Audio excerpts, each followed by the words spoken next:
Dear God, please don't let me relapse and return to the evil that men do. Father God, I pray and ask that you help me to have mercy on others the same way I would want you to have mercy on me. Father God, I also ask that you help me to be quick to forgive and slow to get angry. Amen, amen, amen. These young dudes out here don't respect shit until you put the barrel in their ear and let the text spit. I just might catch a case on my next hit, remove their whole face on some special effect shit. So show respect, Drake, or I'ma have a flashback. Digging through the dresser like, fuck it, where my mask at? The mash back with the banger and damage shit and say fuck everything I learned in anger management. Hop back on some east side managed shit and push a nigga's top back when I let the cannon spit. Start planning shit, premeditation. I'm in love with the streets again, rededication. Casket or cremation when I shoot you down. I was built full of smoke like the hookah lounge. I keep big shit that sound like the bazooka sound, and I shoot quicker than ain't gotta be a hoop around. Dear God, please don't let me relapse and return to the G-Ride with 3 straps, a ski mask with the case, squeezing keys apps, spraying everything from a nigga's brain to his kneecaps. Dear God, please don't let me relapse and return to the G-Ride with the 3 straps, a ski mask with the case, squeezing keys apps, spraying everything from a nigga's brain to his kneecaps. Gun on me, it ain't never for show, homie. I'm far from a bully, but I'm never a hoe. Get out of line, my Beretta will blow. Real talk, we can take the beef wherever we go. I bring it to your front door like I'm Uber Eats. I guarantee you listen up when this Ruger speaks. Plus I maneuver through these streets like a ghost, and I'm handy with the heat. I cook a nigga like a roast. On me, homie, this is not a boast. I will still come through, boy, and stop a nigga's post. Play him close, man, Eric will ease it. Quickly off the waistband, man, and Eric will squeeze it. Leave you niggas laid out dead or paraplegic. Niggas playing in these streets while I'm very strategic. I come to your house dressed like the gas man, shoot you 9 times, leave you stretched by the trash can. Dear God, please don't let me relapse and return to the G-Ride with 3 straps, a ski mask with the case, squeezing keys apps, spraying everything from a nigga's brain to his kneecaps. Dear God, please don't let me relapse and return to the G-Ride with the 3 straps, a ski mask with the case, squeezing keys apps, spraying everything from a nigga's brain to his kneecaps. I don't put shit on Facebook, I just holler in person. Put the pistol in your mouth while you're hollering in cursing. All that shit you kept rehearsing and put on your live, got your clap with the big 4-5. You bitch nigga, if you tell me to pull up, I'ma do that. That nigga who was whooping first nigga that I shoot at. Ski mask on my face, bystanders be like, who that? I ain't with the talking, bitch boy, I thought you knew that. Leave his brains where my shoe at and bounce like I'm on a trampoline. Leave you laid out, nigga, like you camping on the scene. If you want something sweet, grab a peach or tangerine. Niggas won't smoke, well fuck it, I'ma let them handle steam. AR with the beam, you see the red dot? We tug on this trigger, nigga, it'll make your head pop. Blood pouring down to your shoes, call it Red Sox. Your brains hanging all over your shoulders like some dreadlocks. Expect the gang of dead off if they ever cross the line. The Lord said in the Bible, oh, revenge is mine. So I'm just trying to find a righteous path between the two. Before I lose control and do the shit I used to do. This being humble shit is new. I'm trying to turn the other cheek, but I ain't never been a bitch, so watch your mouth when you speak. Your mercy's what I seek, so I pray on bended knees. Don't let me get the K with the extended clip and squeeze. Lord, please. Dear God, please don't let me relapse and return to the G-Ride with 3 straps, a ski mask with the case, squeezing keys apps, spraying everything from a nigga's brain to his kneecaps. Dear God, please don't let me relapse and return to the G-Ride with 3 straps, a ski mask with the case, squeezing keys apps, spraying everything from a nigga's brain to his kneecaps.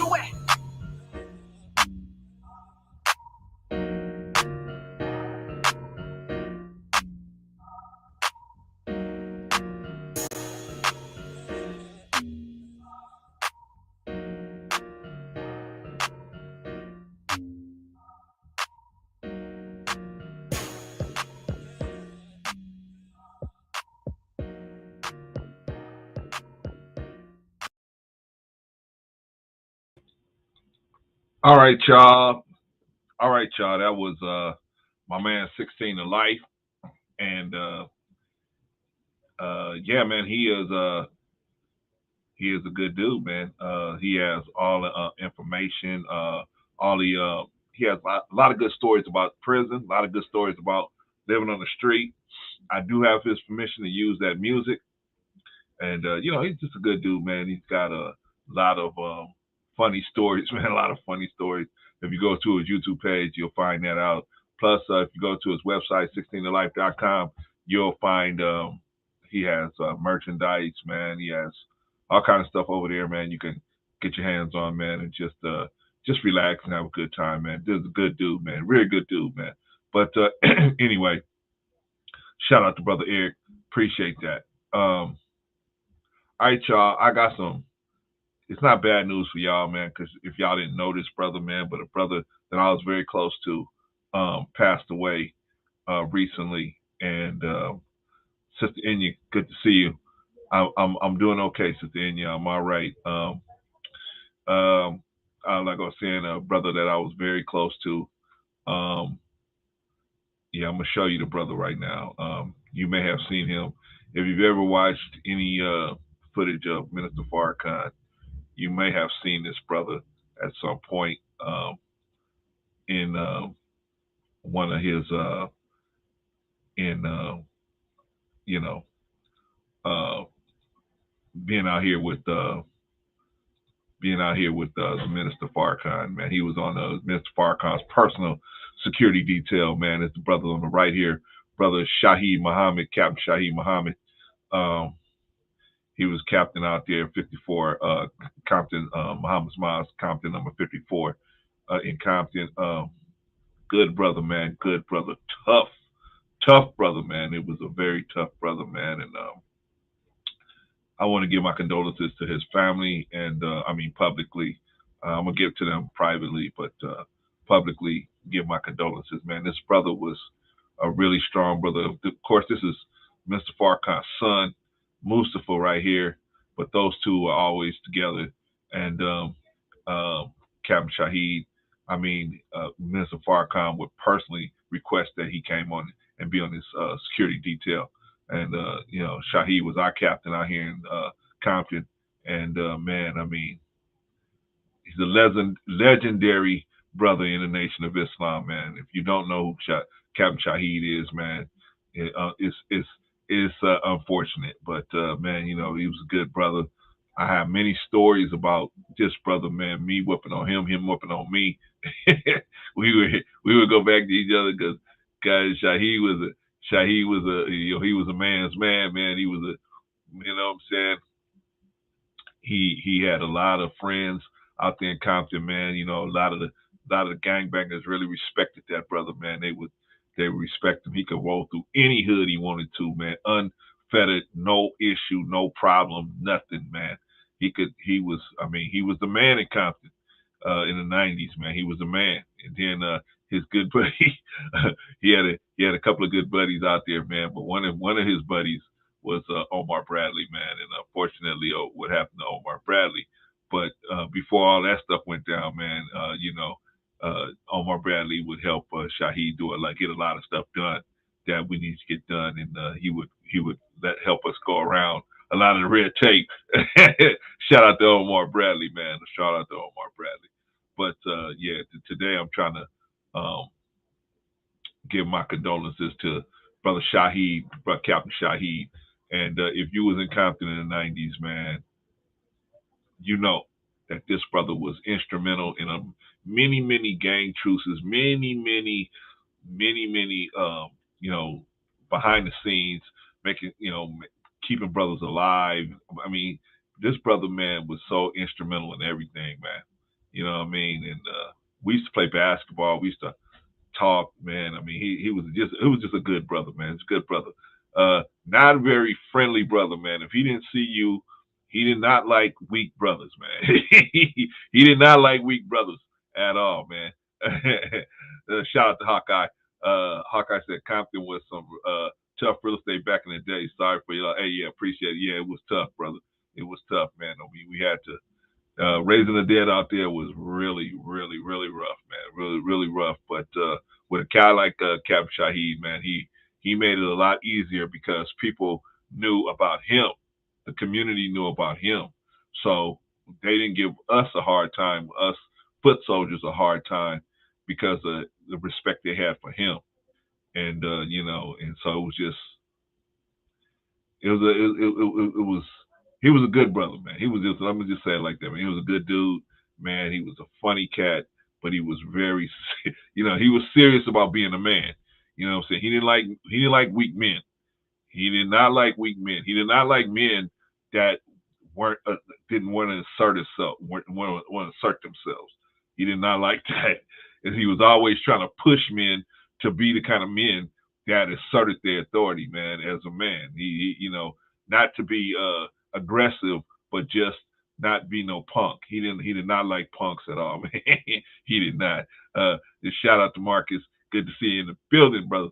All right, so I just wanted to say a shout out to all the Muslim family that knew Brother Shaheed, and everybody that wasn't Muslim that knew him. Shout out to Brother Shaheed and his family, and I will be trying to reach out to them shortly, man. All right, so that is my brother Shaheed. He passed away, unfortunately, last week. So keep him in your prayers, and make sure you take care of yourself. Now, this brother, he looked like this, man. He didn't even age. I mean, he always looked like he was about 32 years old, man. He was probably about 999. He older than dirt, but he always looked young because he really took care of himself. He really took care of himself. And one day I was talking to him, and this is the last thing I'm gonna say about it. One day I was talking to him, and he always had something funny to say. He always had something to say to try to.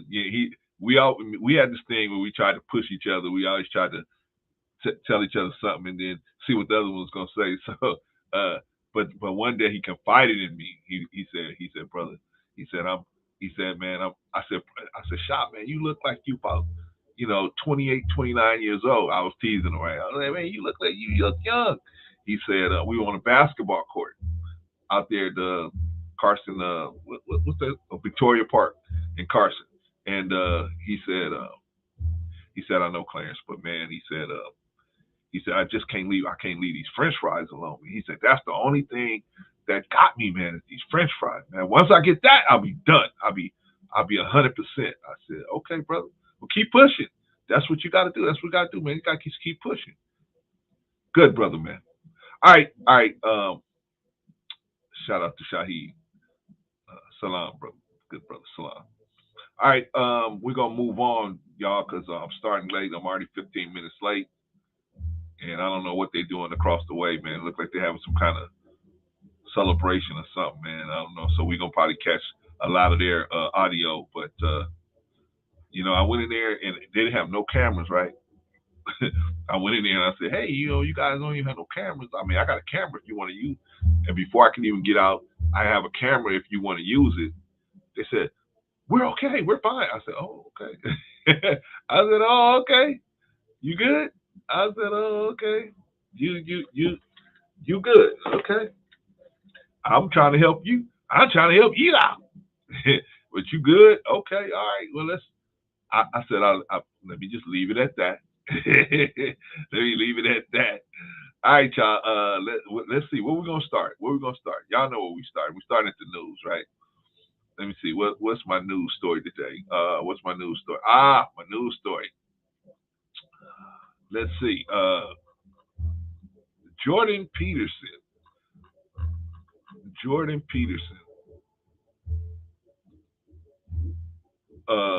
There is a Sports Illustrated article out there where, I guess it's the magazine. I guess it's the magazine cover, and Jordan Peterson said that this girl, Yumi Nu, who is actually on the cover, was not appealing at all. So I'm going to read this article is from the New York Post. It says Yumi Nu responds to Jordan Peterson's Sports Illustrated cover slam by Brooke Cato. Yumi Nu is winning with her Sports Illustrated swimsuit issue cover. The 25-year-old model hit back at Jordan Peterson's negative comments about her appearance in a TikTok clip that has amassed over 560,000 views. Lip singing to Nicki Minaj's Itty Bitty Piggy, she mouths the lyrics to the song in front of a screenshot of Peterson's tweet. I don't even know why you girls bother at this point, she mouthed. Give it up. It's me. I win, you lose. Okay. Her video comes after Peterson, a Canadian author of 12 Rules for Life, known to his 5 million YouTube subscribers as a conservative pundit who shares his views on cultural and political issues, shamed her Sports Illustrated cover. He quote tweeted the Post's original story, writing, "Sorry, not beautiful, and no amount of authoritarian tolerance is going to change that." Oh boy. So this is the chick, Yumi Nu, and this is her. This is a tweet, I guess, and everything. So TikTokers quickly showered the cover star in applause. "You did win because Jordan Peterson is leaving Twitter, hopefully after he got blasted on the thread." Wow. Someone wrote noting that Peterson said that he's quitting the platform. Wow. Single-handedly got Jordan off of Twitter and looked amazing while doing it, Queen, said another. Holy smokes. Peterson said, "Sorry, not beautiful, and no amount of authorization can change that." This is the chick that was on the cover of Sports Illustrated. This is the cover. I'm going to show you a better picture of the cover in just a second. Despite catching some heat from Twitter users, Peterson hit back at their critiques of his statement, saying it's a conscious, progressive attempt to manipulate and retool the notion of beauty, reliant on the idiot philosophy that such preferences are learned and properly changed by those who know better. Holy smokes. While some people threw shade at Peterson's own appearance, others argue that Nu does fit beauty standards. "Dude, she's hot," replied another Twitter user. Okay, now let's look at that. Okay, let's take a look. Holy smokes. Holy smokes. Yikes. Yikes. Holy smokes. Now, I admit that, I'm just saying maybe the cover of Sports Illustrated is not the place for her. Maybe. I'm just saying. But hey, if they paid her, get the money. Do it. Do it. I mean, if I was that size and Sports Illustrated came to me to pay me a bunch of money to do it, I'd do it. But I just don't think that's. I would not call that beauty standard, but maybe it is. I don't know. In an earlier interview with the Post, Nu said, "Amazing to be featured on magazine covers. I'm on cloud nine." She says, "There's nothing I can prepare. It's unexpected. I feel like we're in a place right now where people are making space for more diversity on magazine covers." Yeah, I agree with that. It's a big time for Asian American people in media. I know I play a big role in representation in body diversity and race diversity, and I love to be a role model and representative for plus-size Asian community.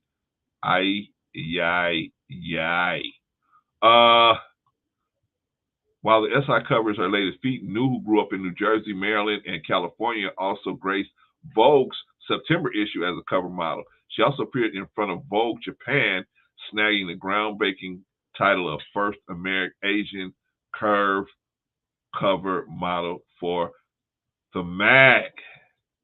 Ouch. Ouch. Ouch.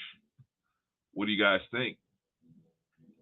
Should bigger women be on covers of magazines?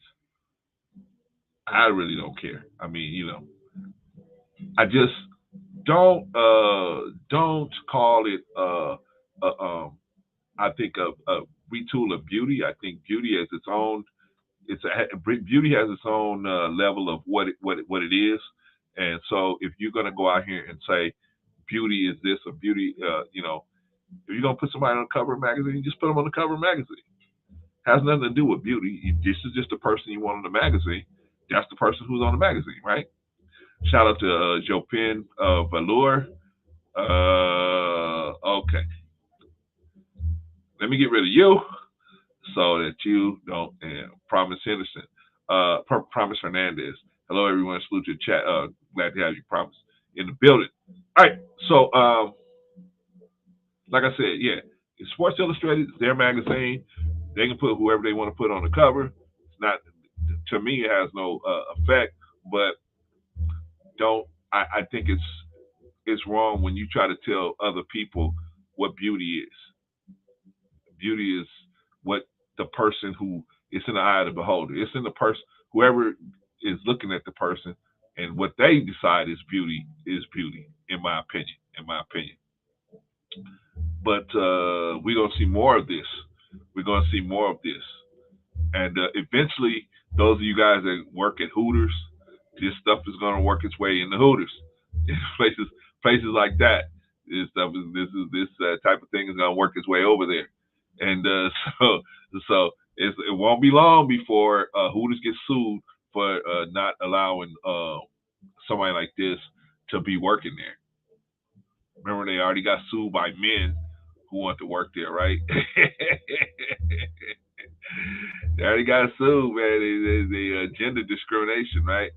Because they wouldn't let the men work there, and so and then they got sued. I think they've been sued before for having a standard of by which the women had to be at a certain standard to actually work there physically, and of course, that's illegal. But they some kind of way getting around it. But it won't be long before this kind of thing works its way. What do you guys think? Should women at this size be on the covers of magazines? Well, I don't care. It don't make no difference to me. Now, what makes a difference to me is when you try to force me to say accept that as beauty. Now we got a problem. Now we got a problem. You trying to force me to accept that as a beauty standard, and now I got a problem. You can have whoever you want on your magazine. Just say, hey, we think this person is beautiful. Cool, no problem. But when you start trying to say you now have to accept this person as beautiful, that's the issue. Just like when that issue came up where a man, a biological man with a wig on walks into a gym and walks into the female restroom or the female changing area or whatever, locker room or whatever, and he says, "I identify as a female." Yeah, but you got all the bells and whistles of a male, right? Yeah, but I identify as a female, so I should be allowed to go in here and be treated just like a female. Well, that's a very slippery slope. It's a very slippery slope. We're getting into some very slippery areas around here. So, man, I mean, if you identify as a female, okay, but you probably should there probably should be separate facilities for people who identify but who haven't transitioned all the way over yet. Because if you go in to whether you identify as a female or not, if you go into a women's area and you identify as a female, but you got all the bells and whistles of a biological male, maybe it's going to be a problem when you start stripping down. Maybe it's going to be a problem, and we have to be sensitive to everybody. Should be, right? Anyway, that's Jordan Peterson. Jordan Peterson said, "Man, that is not." He said that does not look good, and I agree with what he's saying as far as people's, forcing it on me. I don't care. You can put, if it's your magazine, put whoever you want to put on there, but just don't try to force me to accept it as beauty. Then now we got a problem. All right, so let's move on, y'all. Let's move on from the news. Let's move on to the hit parade. Oh man, this is the ugly one right here, man. The hit parade. Holy smokes. Holy smokes. Let me read this one. This one is really ugly, man. Holy smokes. Let's see. Let's see. Oh man. Oh yeah, yeah, yeah, yeah, yeah, yeah, yeah, yeah. Where we at? Where we at, y'all? Okay, here we go. A SpaceX flight attendant. Oh, wait. I gotta do this, y'all. I gotta do this. I got to do this. Let's see. Where is it? Where is it? There we go. Okay, we got it already. Like I said, I never dated a big woman, but a lot of men like that type of full figure, just not me. Yeah, just not for me. Yeah. I don't mind. You know what I'm saying? I've liked some big women, Hawkeye. I've liked some small women. Uh, you know, it's just whatever. But uh, when you try to say this is way you have to accept this as a beauty standard. Yeah, I would say the same thing if they had a strikingly skinny woman or you say I have to accept this as beauty. I don't want nobody forcing no beauty standard on me. My beauty standard is totally up to me, in my opinion.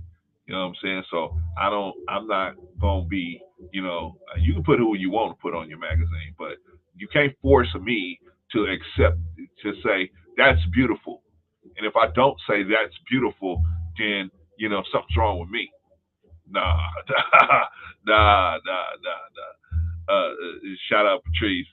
Shout out Patrice. Yeah, man, it's an ugly situation.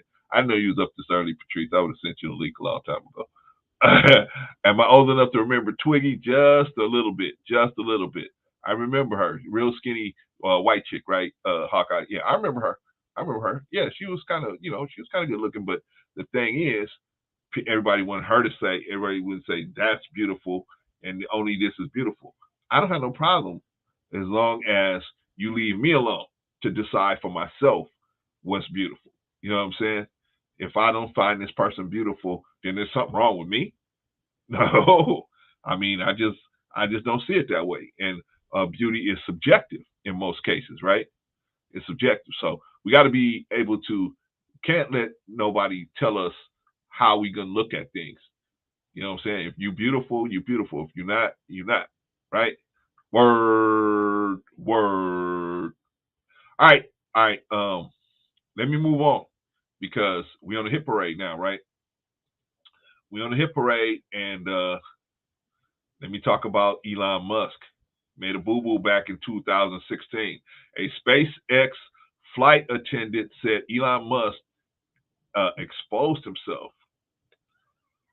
Ouch, ouch. And propositioned her for SEX. Documents show the company paid $250,000 for her silence. Yeah, man, we're in a troubling time, man. Used to be you could pay for somebody's silence. It was all good. Now the money don't matter no more. If you pay, you just putting it off. Payment is just putting it off. Eventually it's gonna come up, right? Elon Musk accused of SEX misconduct by SpaceX flight attendant. A flight attendant for SpaceX said Elon Musk asked her to do more during a massage. What? Why are you massaging this man? First of all, but anyway, whatever, right? Hey, they get down how they get down, right? The billionaire founder exposed his peen to her and offered to buy her a horse, according to claims in the declaration. Ouch. Ouch. Let me tell you guys, young men out here, young men, you guys are going to see this in the replay.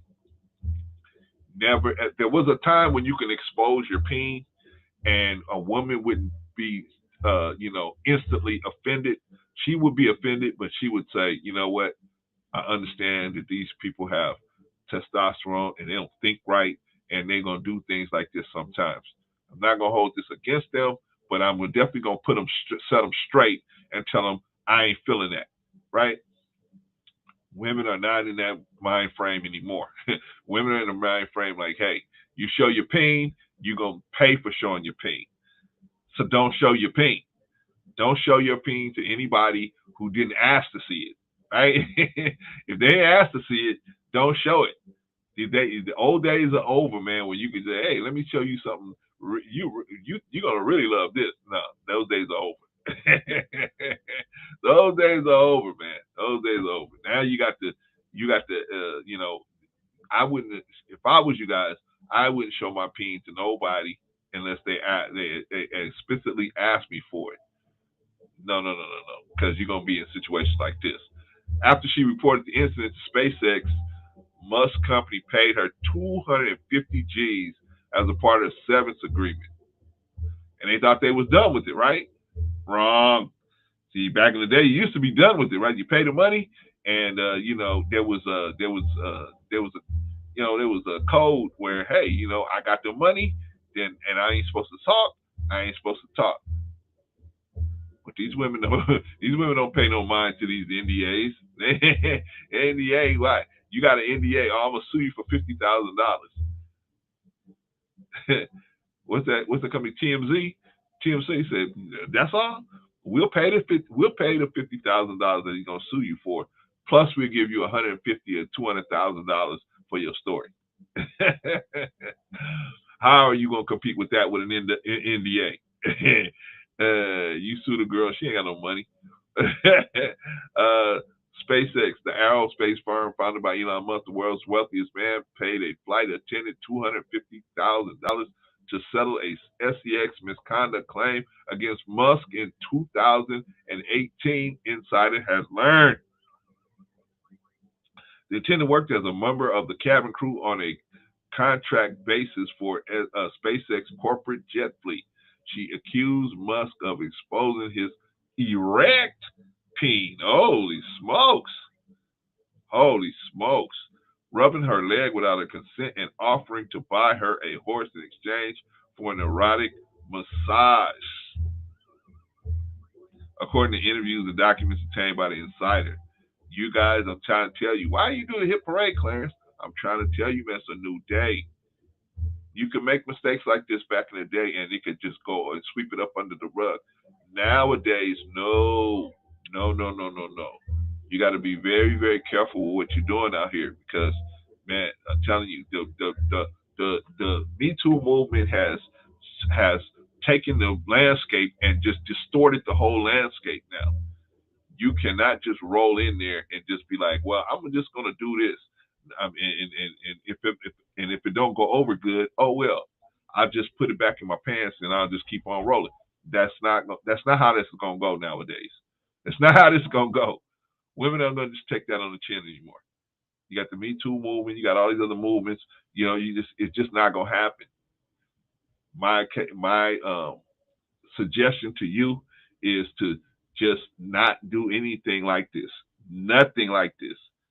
I know because of all the testosterone, sometimes it looks like a good idea. You think you're getting good vibes and all of that, and you think, hey, why don't I do this?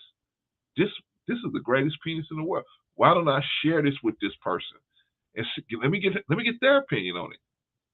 Wrong. Don't get their opinion on it, man. Don't get nobody's opinion on your peen unless they ask for it. Unless they ask for it in an appropriate place. Work is not an appropriate place. School is not an appropriate place. Those are just not appropriate places unless you're looking to have stuff like this happen to you.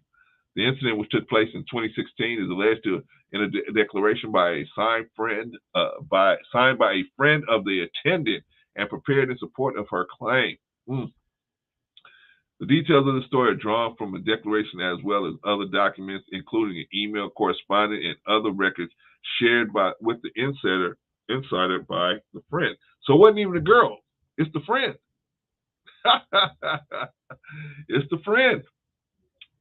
According to the declaration, the attendant confided to the friend that after taking the flight, the attendant job, she was encouraged to get licensed as a masseuse so that she could give Musk massages.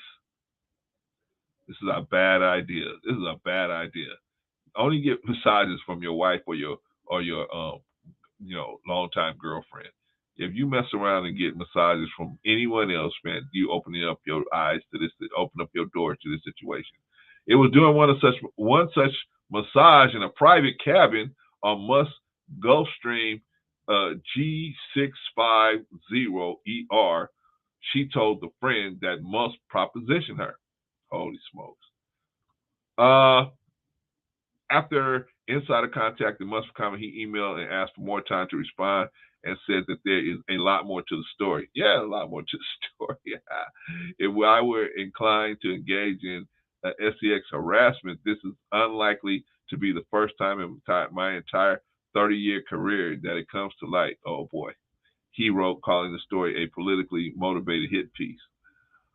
Insider extended the deadline and reiterated the offer to Musk to comment on the claims. He did not respond.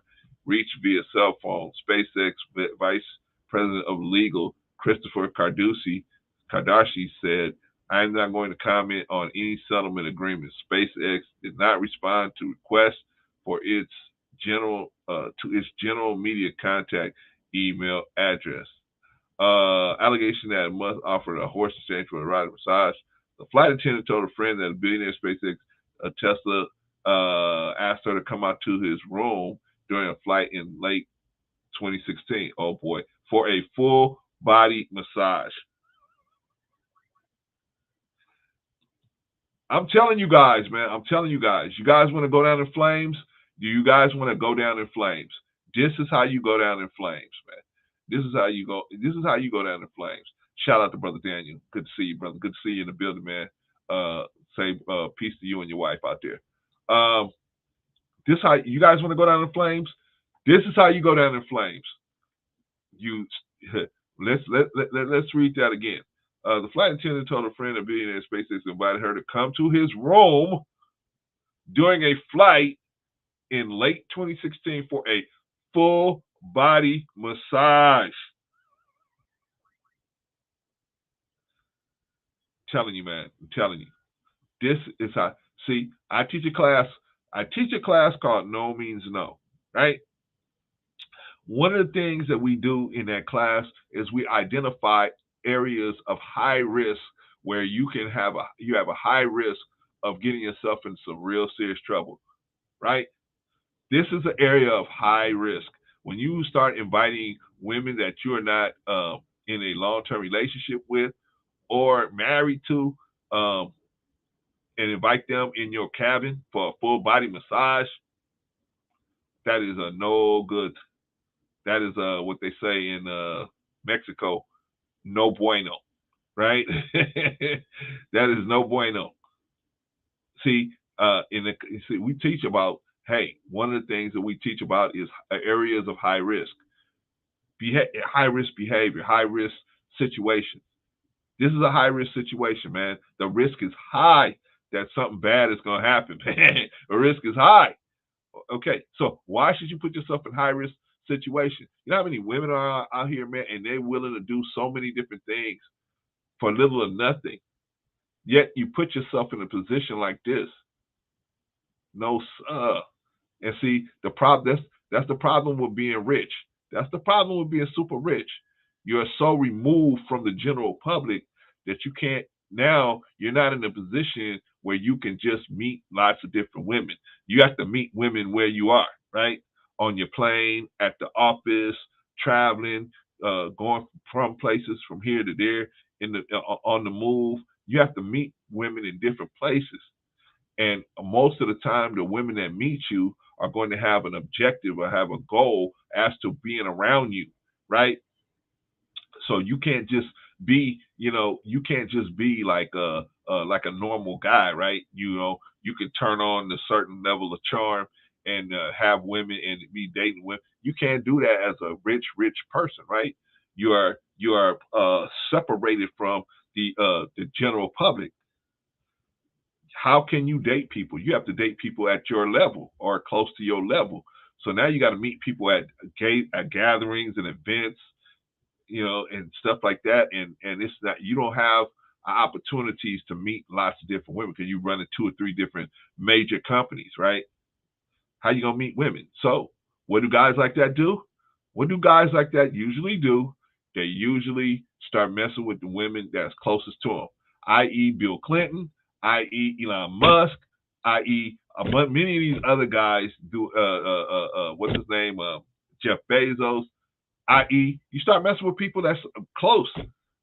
Why? Because you're not going to get a chance to go out and meet the regular people. You're not meeting regular people because you're not out there. You're so separated from the regular people. You have to deal with women that come into your foray. Holy smokes. All right. When she arrived, the attendant found that Musk was completely naked. Ouch. Except for a sheet covering the lower half of his body. Got a surprise for you. During the massage, the declaration says must expose his genitals. You think getting a massage on your private jet by a woman you don't even know is high risk? That is a high risk situation for something bad to happen. I don't know. I don't own billion-dollar companies, but even I know that situation is a high risk situation. But like I said, these kind of guys, they don't meet the women in the general public. So they have no clue of how to actually deal with a woman in a certain situation and have her push and turn on your charm to the woman and have the woman ask you, can she see your wares, right? Anyway, declaration says must expose his genitals and then touched her and offered her buy her a horse. Well, at least he offered to buy her a horse, right? If she would do more, referring to the performance of sex acts. Holy smokes. Let me tell you guys something. You want to lose billion-dollar company? This is how you lose billion-dollar companies. This is how you lose billion-dollar companies, doing stuff like this, putting yourself in high-risk situations. Elon Musk, you want to take my class? No means no. Take my class so you can learn not to put yourself in these kind of situations. The attendant who rides horses declined and continued with the massage. Well, at least she's a trooper. She kept on going with it, even though he showed her his bags of luggage. She still kept on without engaging in any sexual contact. The attendant is not for sale, the friend's declaration said. She is not going to perform sexual favors for money or gifts. The incident occurred during a flight to London. Ay. Holy smokes. An interview with the insider, the friend described the attendant's allegations in more detail. She spoke on the condition of anonymity, citing fears for her personal safety, but the insider is aware of her identity. Insider is also aware of the flight attendant's identity, but is not naming her because she has claimed to be a victim of STX misconduct. She declined to comment for the story. So it wasn't even her, it was a friend, right? Then the trip, right? It's not her, it's the friend that told the story, right? You can trust me. I'm not going to tell it. I'm not going to tell it. Ay. He whipped out his peen, and it was erect. The friend said, describing the allegations. And he started propositioning her like he touched her thigh and told her he would buy a horse. He basically tried to bribe her to perform some side of SCX favor. You guys want to drop a you want to get billion-dollar companies to get wiped out of your hands? Do stuff like this. Put yourself in high-risk situations. Punished for refusing to prostitute herself. The friend said the attendant told her about the misconduct while they were on a hike together, and shortly after the London trip, the friend described the attendant as distraught and visibly shaken. She was really upset. The friend said she didn't know what to do. Don't take the money. Don't take the money. How about that? The flight attendant told her friend that work began to dry up after she refused Musk's advances. Yeah, I bet he's getting rid of her ass. Before the incident, she regarded Mr. Musk as a person to look up to.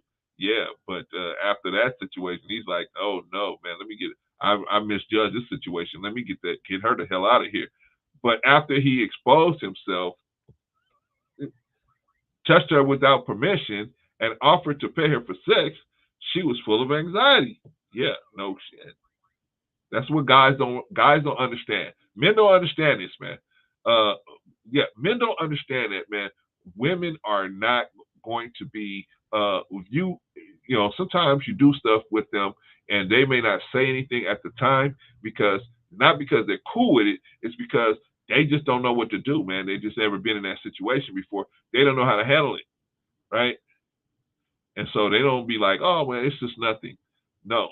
Some women are like, oh my God, man, if I don't do what this dude say, I'm gonna, I may die, right? So they just don't know what to do, and so they just let you get off what you're trying to get off, so they can get out of there, and then they tell a story. That's why this is not a good situation. Eventually, the declaration said that Tina felt she was being pushed out and punished for refusing to prostitute herself. Why am I gonna have you on a plane anymore after something like that happened? I don't know, man. I don't think she's the. But like I said, man, this makes no sense. SpaceX places a special emphasis on massages. What? See, that's the thing, man. That's the thing. No. Anyway, going so far, if you're gonna have somebody massage you, you should have somebody massage you that's old. Don't have anybody that's even within 10 years of your age massaging you. Because you should have somebody old and nasty and crusty looking massaging you. That way, there is no attraction. There is no arousal. There's nothing but just your muscles getting relaxed, right? Going so far as to employ in-house massage therapists as a perk for executives. I would get rid of that one. That is a bad situation right there. I would definitely get rid of that one if I was running SpaceX. According to the friend, the flight attendant was encouraged by her superiors to chase her own professional massage training for her own sessions with her sessions with Musk. Ain't gonna be no more sessions with Musk, that's for sure. They encouraged her to get a license as a masseuse, but on her own time, on her own dime. Friends said they implied that she would get to fly more often than she does because she'd be able to give Elon proper massages. I thought that was kind of strange because you weren't hired to be a masseuse, you were hired to be a flight attendant. And if Elon Musk likes massages, he should be paying you to go to massage school. Deliberate thinking. But she was so happy and eager to have the job and be able to work. Yeah, but she didn't. Okay, let's talk about the $250,000 because that's what I want to talk about. A $250,000 severance fee, a payment. In 2018, after becoming convinced that her refusal to accept Musk's proposal had been diminished her opportunities at SpaceX, the attendant hired a California employment lawyer. Okay, here we go. And sent a complaint to the company's human resources department detailing the episode. Around that time, the attorney's firm contacted a friend and asked her to prepare the declaration corroborating the claims. Now, this is my question to y'all. Okay, now if she had a problem with being propositioned, shout out to Risa Neal, shout out to Quantum, shout out to Sister Annie. If she had a problem being propositioned, why would she still want to work there? That was my situation. That's my understanding. I don't get that one. If you got propositioned and they treated you like that, why would you still want to continue to work there? I'm not getting that one. I'm not getting that. But anyway, okay. So I guess she still wanted to work there, right? Even though, but anyway, in 2018, became convinced that the administrative officer in space that the attending hired a California lawyer, sent a complaint to the human resources. They tell in the episode. Around that time, the attorney's firm contacted the friend and asked her to prepare a declaration corroborating claims. The attendant's complaint was resolved quickly after a session with a mediator that Musk personally attended. The matter never reached a court of law or an arbitrated proceeding. In November 2018, Musk, SpaceX, and the flight attendant entered into a severance agreement, granting the attendant a $250,000 payment in exchange for a promise not to sue over the claims. So she agreed to the severance, right? The agreement also included a restrictive non-disclosure and non-disparaging clauses that barred the attendant from ever discussing the severance payment or disclosing any information of any kind about Musk and his business, including SpaceX and Tesla, which she already obviously did that. Musk is currently engaged in a bid to purchase Twitter. driven by his professed belief that free speech is the bedrock of functioning democracy. Earlier this month, he wrote on Twitter that sunlight is the best disinfectant. Twitter did not respond to a request for comment. When you choose to remain silent, you become part of the system. The friend told Insider she decided to come forward without consulting the flight attendant because as a survivor of sexual assault, she felt an obligation to share what she had been told about Musk. Unlike the flight attendant, her friend is not bound by any non-disclosure agreement. Oh, okay. See, and I just feel like if your friend signed an agreement to not do something, why are you doing it? That's what I don't understand. If your friend agreed to not do this, why wouldn't you respect what your friend said and your friend's word? Anyway, I absolutely felt the responsibility to come forward with it, especially now. He is the richest man in the world, someone with that level of power, causing that kind of harm and throwing some money at the situation. That's not accountability. There are predators all over the world, but some of them are particularly wealthy and powerful. They literally have systems that are like a machine working for them, set up to be whatever they want. Holy smokes. Remaining silent, the friend said you would make her complicit. Really? When you choose to remain silent, yeah, you do become part of that system, she said. You do become part of that machine that allows someone like Elon Musk to continue to do the horrible things that he has done. Non-disclosure agreements are crucial parts of the machine. The friend said that before she reached out to the Insider, she called the attorney who represented the victim, told her that although she was free to speak to the press, sharing any documents from the case, including her own declaration, could put the flight attendant at risk. Her primary concern was her client, the friend said. She called the attorney saying that confidentiality provisions are bullish, and that if any other woman had been victimized by Musk, they ought to come forward. But when it came to her client, the attorney urged a friend not to share the declaration. That would be a massive problem, she told the friend. California, where SpaceX is headquartered, no longer permits companies to require non-disclosure clauses in agreements like the one the flight attendants signed. Just months after the settlement in 2018, Governor Jerry Brown signed into law Stand Against Non-Disclosure Act, which bars the use of NDAs going forward in settlements involving SEX harassment, discrimination, or assault unless they are requested by the plaintiff. The attorney did not respond for comment. If there's a way for her to come forward without putting herself at risk, without jeopardizing her life in any way, I believe she would. The friend of the flight attendant told Insider, I hope she feels like I did the right thing. Yeah, right. I hope that she feels I said the right things that she didn't feel safe enough to say. I would like for the truth to be revealed. This is the only known allegation of SEX misconduct tied personally to Musk. Two of his companies, however, faced allegations of SEX harassment in the past. In December 2021, the same week he was named Times Person of the Year. 4 women who worked at SpaceX spoke out about SEX harassment they said they faced at the company where Musk is CEO. One, Ashley Kozak, published an essay recounting being groped and touched inappropriately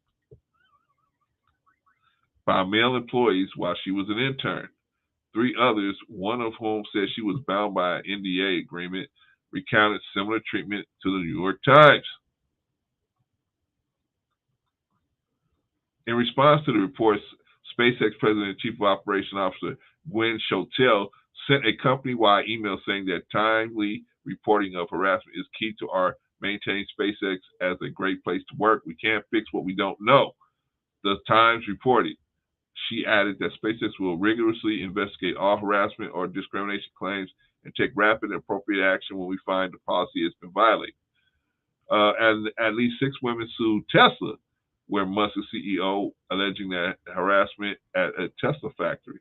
Men at the factory ogled women, and remarked on their clothes, the complaint said, leading some women to wear baggy outfits using stacked boxes to obstruct the views and leering coworkers. Some of the women claimed that they were retaliated against when they came forward. The friend told Insider That if anyone else was mistreated by Musk, she hopes that they'll publicly tell their stories. If there are other victims, she said, I would like for them to come forward. I would like for the truth to be revealed. Oh, boy. Oh, boy. I think this is just a bad situation for him. Risa says, now here I go. Now he knows that he needs to have a seat with his weird self, all that money, and still a per. Go buy some class. That's what you need to do. Well, see, here's the thing, Risa. Guys like this, they don't meet women. They don't meet regular women. They don't go regular places. A guy like this doesn't. He doesn't go to the grocery. This guy doesn't go to the grocery store. This guy doesn't go to the gym. This guy doesn't go to regular places where you meet regular women. He just doesn't go places like that. He doesn't go to church, right? He doesn't go to places where you meet women. He doesn't go to the mosque. He doesn't go to the temple. He doesn't go to the fish market. He doesn't go to the fruit stand. He doesn't go to regular places where regular people are. So where's he gonna meet women? Like Bill Clinton. Where did Bill Clinton meet Monica Lewinsky? At his place of business, right? That's what guys like this meet. Guys like this meet women because they're not in places where they're gonna run into regular women. They're in real high upscale places where women are, they are typically older and more refined, and so when they meet somebody who's not like that, they're pretty much instantly attracted to that person. But anyway, I got a class called No Means No. I teach this class. If you got a group of young men that need to learn how to, you want to make sure that they don't know, that they learn and don't make the mistake or reduce the chance of them making a mistake. At least they be educated on what is criminal behavior and what is not criminal behavior. They need to, because sometimes we assume that young men know the difference between criminal behavior and just taking something a little too far. They don't know that. They don't know that a lot of times. So that could be a problem. That could definitely be a problem. Okay. Let's we're not gonna do the Brookings Institute today. You know what we're gonna do? I'm gonna keep pushing this. I know you guys gonna hate this. I'm gonna keep pushing this thing about black boys out here. I'm gonna keep pushing it out there. Because we need to know, man. We need to know what's going on, right? Oh man. Oh my gosh. Let's do this.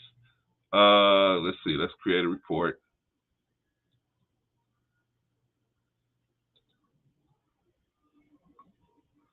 Let's create a report. All right. Let's do this. Because see, what we want to do, man, is let's see. Subject mathematics, right? No, not economics. Mathematics. Choose grade, right? Let's choose the fourth grade. In this case, 1990 mathematics. So let's use some variables. Race. Let's see. Gender. Let's see. Now we're just going to use student factors, and let's create a report, y'all. Let's see. Yeah, let's see what these test scores look like. Let's see. Let's see. Let's show us the data. Of course, male are lower. I mean, a little higher than women, but that's like male. That's like everybody together. I want a report that's going to show me.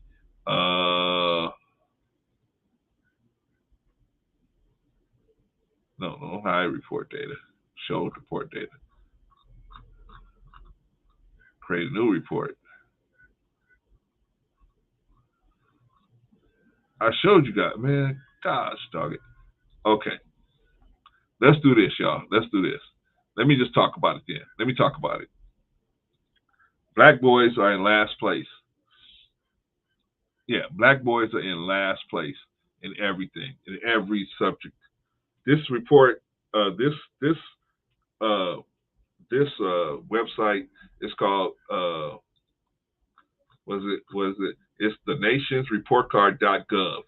The nationsreportcard.gov. These are government numbers that the government uses to keep track of test scores nationwide, and of course you can break it down by whatever you want. Break it down. So I'm using mathematics and a grade. We're using fourth grade, and we want to show jurisdiction nationwide.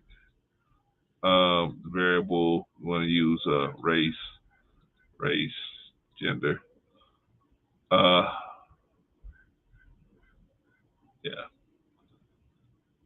student factors, that's okay.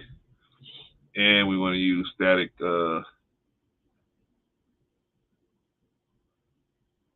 available scale test scores. That's fine. All right, so let's create another report. Okay, so let's show report data.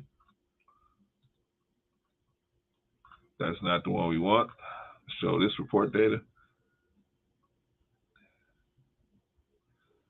Of course, here, now this is average score scales fourth grade mathematics by race using 2011 reports. Of course, whites are 240, 249, Hispanic 231, Asian 263, American Indian Native 227, Hawaii Pacific Islander 226, and two or more races 244. Who's the lowest?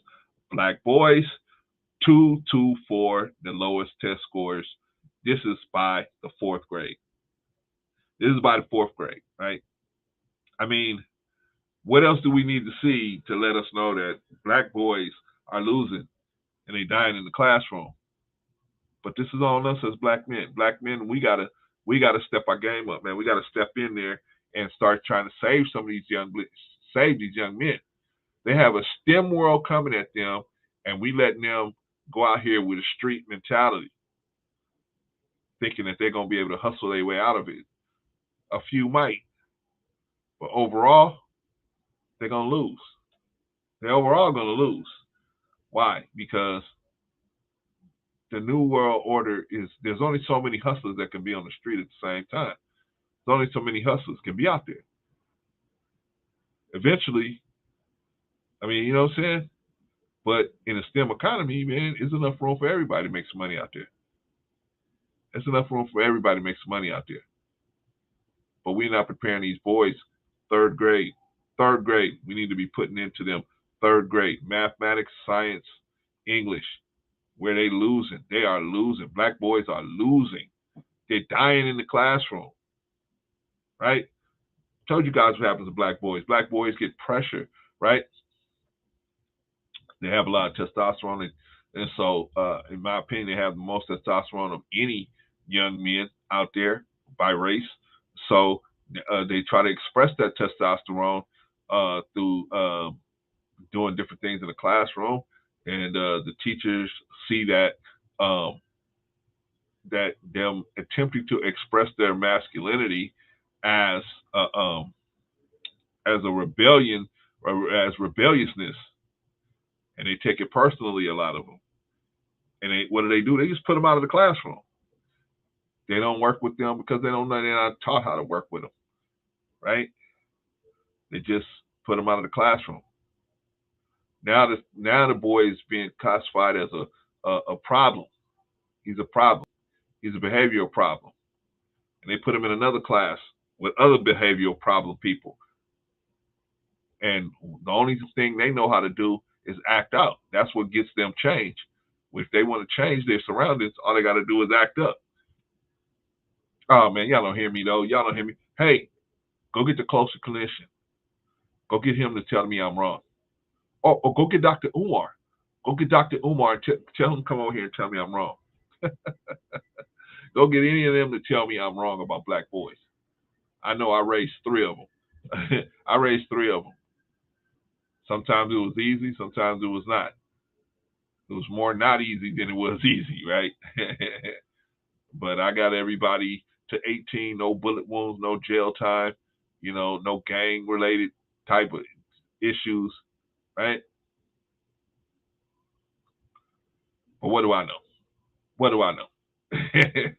in Los Angeles, by the way, in Los Angeles, I got that. I made that happen. But with all these different gangs around me, right? about 4 or 5 different gangs just in the general area, and I got all my sons out of school without no gang related nothing. Now my oldest boy, after he got out of school, he decided to start, hanging with some rough customers. But that's on him. That's on him. That's on him. But you know what I mean. But as far as when I had a handle on him, hey, when he was living with me, that wasn't happening. But he's on his own now. He can go do what he wants. All right. So anyway, black boys, third grade. Third grade, we got to put third grade. We got to put math and science on them. I think I made my point. If you guys have any different information that would help, or you feel like, no, Clarence, no, you can wait and put them out there. No, we already see they test scores by the fourth grade, they're in trouble. By the fourth grade, they're in last place. Everybody starts off at the same starting line, right? They all start off in kindergarten, right? What happens to black boys when they end up in last place by the fourth grade?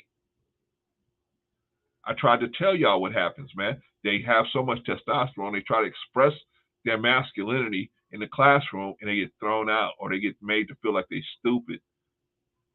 And so they start to reject the authority laid out in the classroom setting. They start to reject that. And then what they end up doing is they envy, and they start becoming envious and jealous of guys who can assimilate to that situation. They get jealous and they start shaming those guys, right? They start putting the guys down that actually do their work. They call them goody two shoes. They call them that. They shame them because they have so much jealousy and envy that they can assimilate into that situation. They have jealousy and envy, and they try to put everybody down. It's a bad situation for black boys that actually want to be something in this life, where they want to use their brains instead of their hood skills. It's a bad situation. It's a really, really tough situation for them. All right, y'all, let's move on. I think I made my point about the black boys, right? I think I did. Let's see. No. We gotta talk about somebody.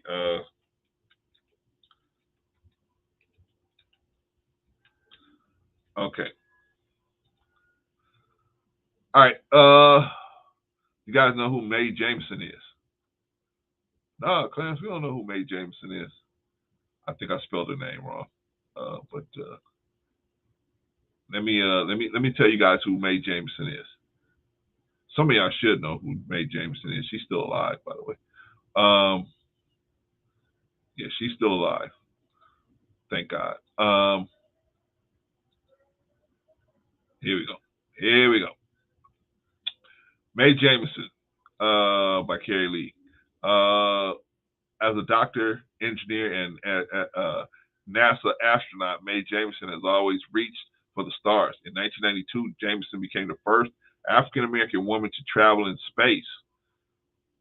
She has also written several books and appeared on many television programs, including the episode of Star Trek, The Next Generation. In addition to her many awards, Jameson has been inducted into the National Women's Hall of Fame and the International Space Hall of Fame. Mae Carol Jameson was born on October 17, 1956 in Decatur, Alabama. The youngest of 3 children, her mother was an elementary school teacher and her father was a maintenance supervisor. A few years later, after she was born, Jameson and her family moved to Chicago, Illinois.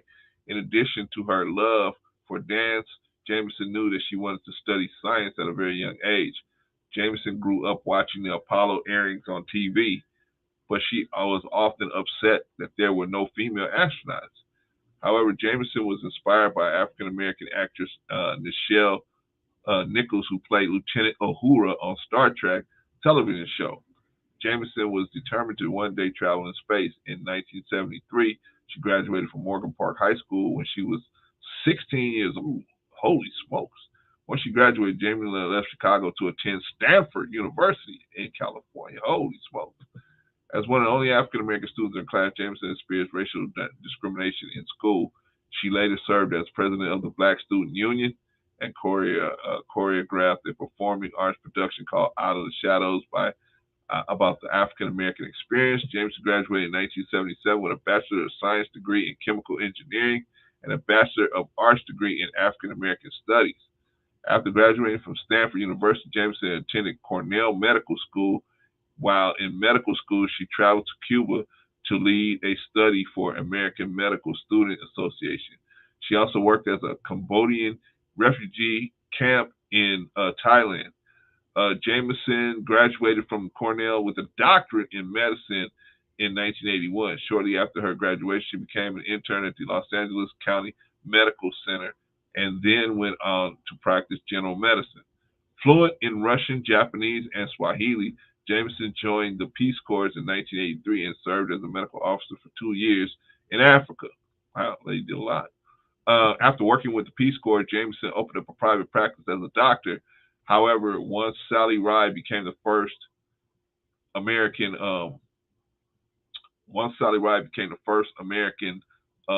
woman in space in 1983, Jameson decided to apply to the astronaut program at NASA. She applied in 1985, but after the Space Shuttle Challenger exploded in 1986, NASA took a break from accepting new people.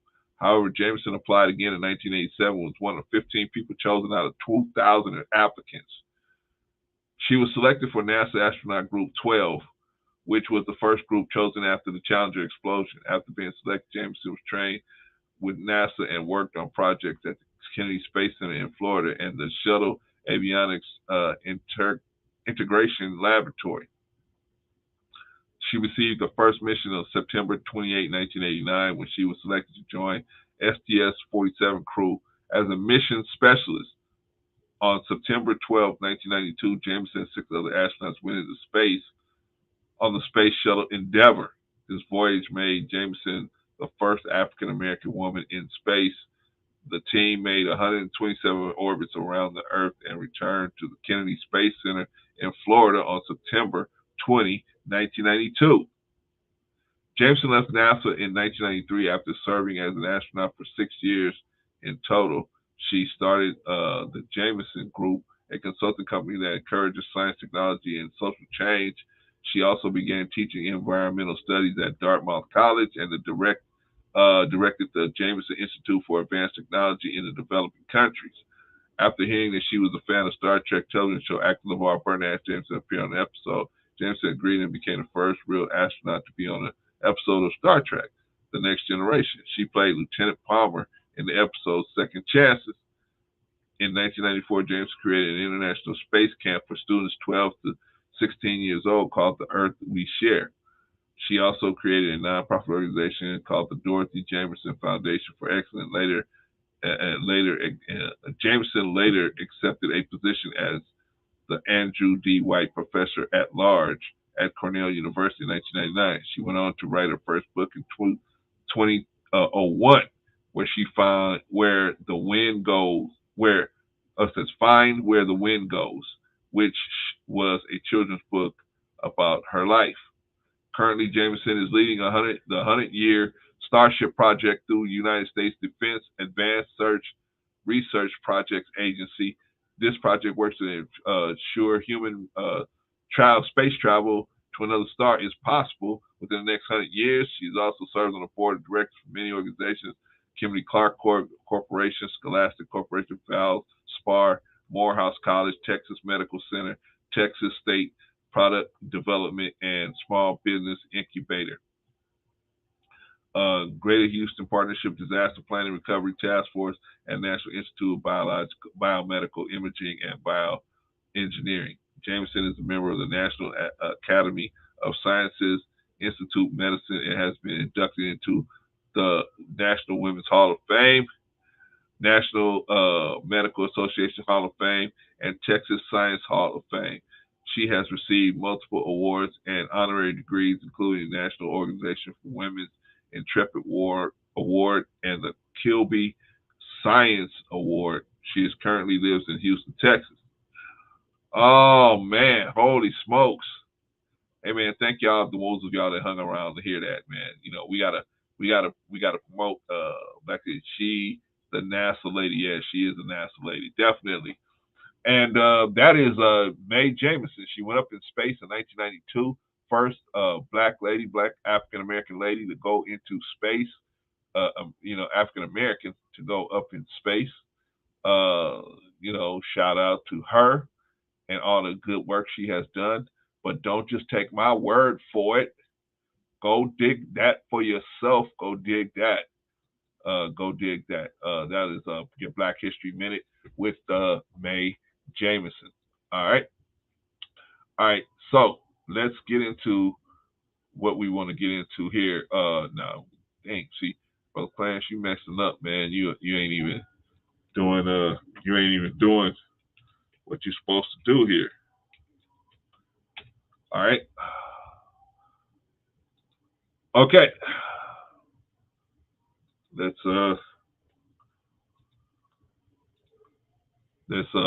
move forward here. Reason Neal said, wash hands. All right, so let's move into the STEM job of the week. STEM job of the week is a loan officer. Let's see what the loan officer looks like. Let's see. You know, I used to print up all this paper, man. I just do it on the screen now, man. There go, loan officer. Here we go. Let's see here. We got it all there? Okay, we got it all there. All right, a loan officer salary in the United States. How much does a loan officer make in the United States? Average base salary, $209,914. Really? Now let me read that again. A loan officer salary in the United States, base salary is $209,914, right? Because the real estate market is out of control right now, right? It's out of control. It's out of control. If you know what you're doing and you get out there and you can make some things happen, the real estate market is out of control. So let's read what some stuff you can do. In Dallas, Texas, you can make $218,000 a year. In Scottsdale, Arizona, you can make $208,000 a year. Houston, you can make $214,000 a year. And Fort Worth, you can make $206,000 a year. Holy smokes! All right. So what do you have to be a loan officer? Let's cut to the chase, man. Yeah, because you want to make money, right?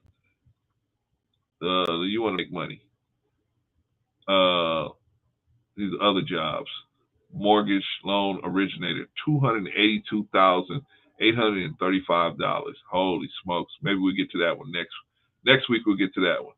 Okay, what do you need? What do you need to be a loan officer here? How much? Where it usually tells us what we need to do. What do we need to do here? Entry level job. I guess they train you on the job. But that's not bad. $209,000 a year. It's not bad for getting people to sign a couple pieces of paper. It's not bad. And obviously, it's not that. Let me see. Skills. Loan officer. How to become a loan officer. Okay. How to become a loan officer. Start with at least a high school diploma. Okay. Now, it said, doesn't mean say you need any college or anything like that, right? It says how to become a loan officer. Number one, start with at least a high school diploma. Number two, for more advanced professional positions like commercial loan officers, a bachelor's degree in finance, business, or is required. I don't know if it's required.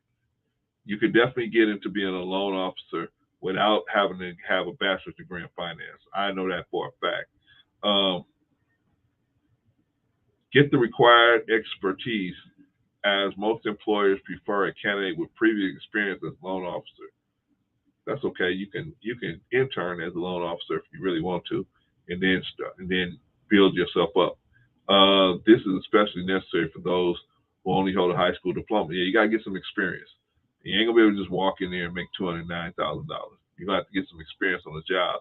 But once you get the hang of how to get loans up and running, you can make a ton of money. Get licensed as a mortgage loan originator. The components for a mortgage loan originator exam are unique for each state.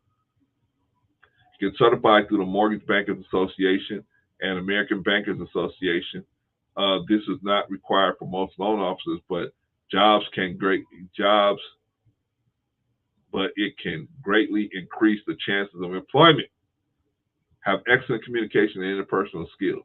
So basically, you don't really need anything but a high school diploma and and just have the big balls.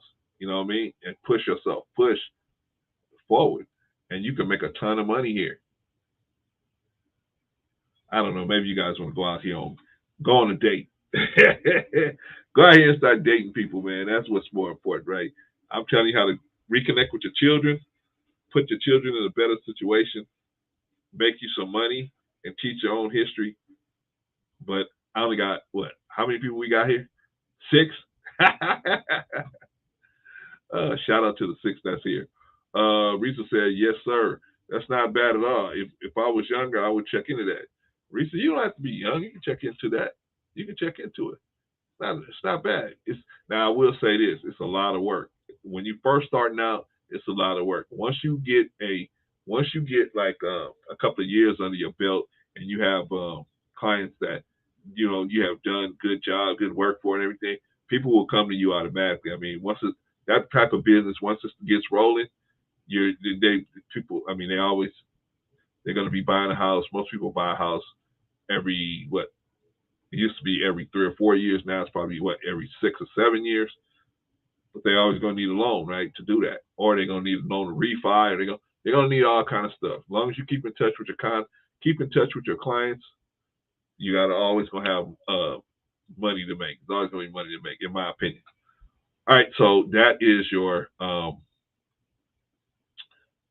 STEM job of the week, a loan officer. You can make $209,000 a year doing that. I mean, now you won't do that the first year. You won't do that the second year. Probably the third year, after you get the hang of everything, you might start making that kind of money. First 2 years, you're going to be struggling a little bit just to try to learn the business. Once you learn the business, and once you learn how to get clients and help them, boom, the light will turn on, and then you can start, what they say, got to crawl, walk, run, right? Crawl, right? That's what Clay Davis said, right? To Clay Davis told that to what's his name on The Wire, right? He said, "I'm ready to run." He said, "No, you're not ready to run. You got to crawl. Year 1, you crawl. Year 2, you walk." He said, "Year 3, that's when we're gonna start running." He said, "Yeah, Stringer Bell." He told Stringer Bell, "You're not ready to run." He said, "You got to crawl first." He said, "No, I'm ready to run." He said, "No, you're not." He said, "Crawl, walk, run." He said, "That's when you're gonna get the big money at the end of the third year." All right, so let's get into our topic, because we're not gonna be out here a long time today. I'm gonna start shortening up these. Live streams, because I got you guys out here, man, and I don't know. People really may not be into it as much as possible, as much as I am into the subject. So, but anyway, First topic. Why can't we stop doing dumb stuff? What is wrong with us? Okay? Some of us are doing stuff, man, and we just look at we're just idiots. Why do we continue to do stuff like this when we know it's bad, right? For example, there's some of us out here on crack cocaine, right? Or some other kind of drug. We want to stop, but we can't stop, right? We want to stop, but we can't stop. Why can't we stop? We can't stop because for some reason the more we try, we just can't get it to happen. What's the problem? What's the problem? Is there some inherent problem why we can't stop doing the stuff that's harming us? Could be. Could be. My question is, are we demon possessed? Are we demons? Oh, Clarence, I don't believe in being possessed by no demons. I know you don't. I know you don't. Right? But you believe in having a virus, right? You believe in having a virus as something that you can't see a virus either, right? You can't see no virus, but you believe that your body is not behaving properly, responding properly because you got some type of virus inside of you, right? If that's so hard, if that's so easy to believe, why is it so difficult to believe that you can be possessed by demons? And I'm not talking about nothing spooky. I'm talking about a force that is tries to control the electrical energy in your body and redirect the electrical impulses in your body so that you can have all this anxiety all the time. That's all we're talking about. That's all we're talking about. Well, Clarence, I don't believe in demons. I know you don't believe in demons. But just listen to me for just a minute. Do you have anything that you have maybe you have something? Some of us are addicted to sugar. Some of us are addicted to certain behaviors. We impulse driven, especially a lot of us as Black people. We impulse driven. You know what I mean? We don't look at things like, oh well, let's look at it like for example, me and Rico used to get into it a lot of times, right? Because he did not like chaotic stance on different things, right? He felt that even entertaining the conversation was insulting. But my position is always been that we can at least have the conversation.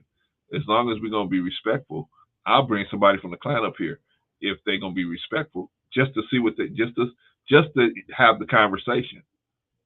What kind of show are we going to have if we all agreeing with each other and everybody's we're not having nothing where we have to think a little bit, right? That's not the kind of program I want. There's a lot of those programs out there, right? They telling you what to think, and then the person comes on, hey, so and so, hey, what do you think? I think exactly what you think. Oh, really? Yeah. Let me just say it in another way. Okay, I'll say that I agree with you in this way, and I agree with you in this way.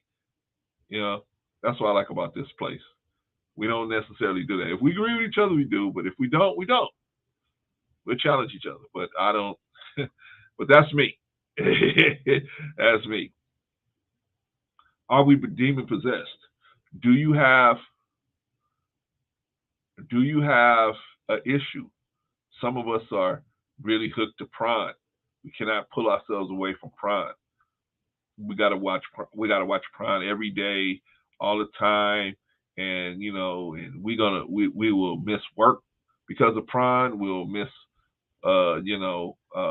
relationships with our families because of prime, or same thing with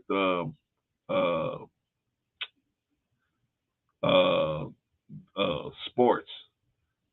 We won't, or we just don't. We're just not the person who we want to be, right?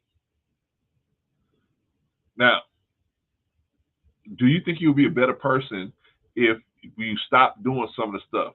If you put down the prime, if you put down the internet, right? Some of us spend so much time on the internet, we're not able to connect with our own families. We got more invested with people online than we do in our own homes, our own families. That's kind of crazy, right? I'm just your little brother trying to drop a word on you here and there. What do you want to do? What do you want to do?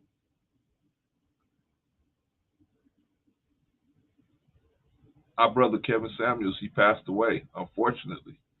I didn't always agree with him, but I felt that he was promoting some things that were inherently based on me being in a long-term relationship, i.e., marriage.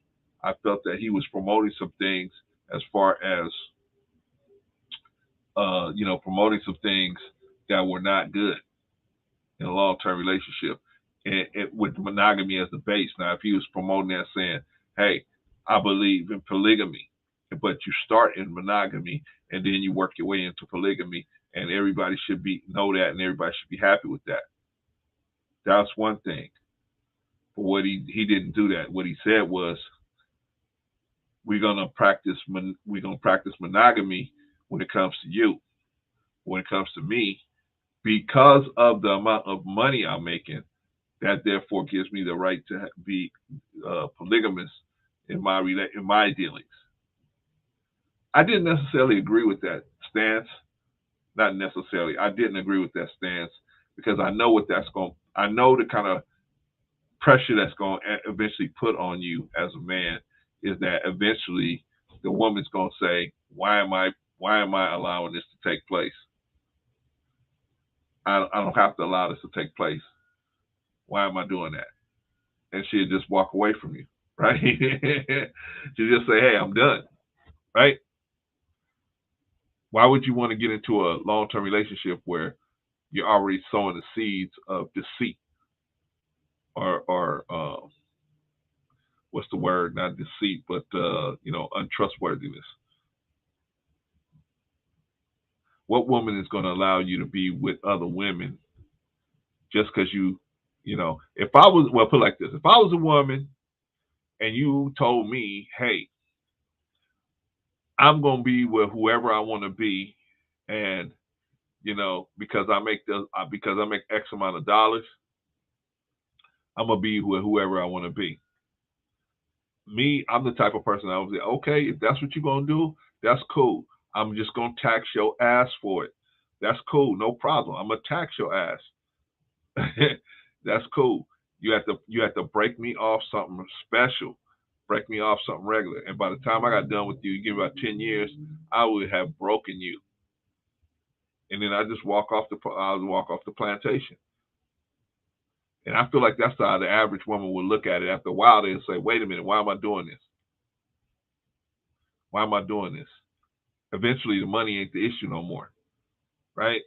I got everything I need, so the money ain't even the issue no more. What's the issue? Respect. Everything's gonna always boil down to respect.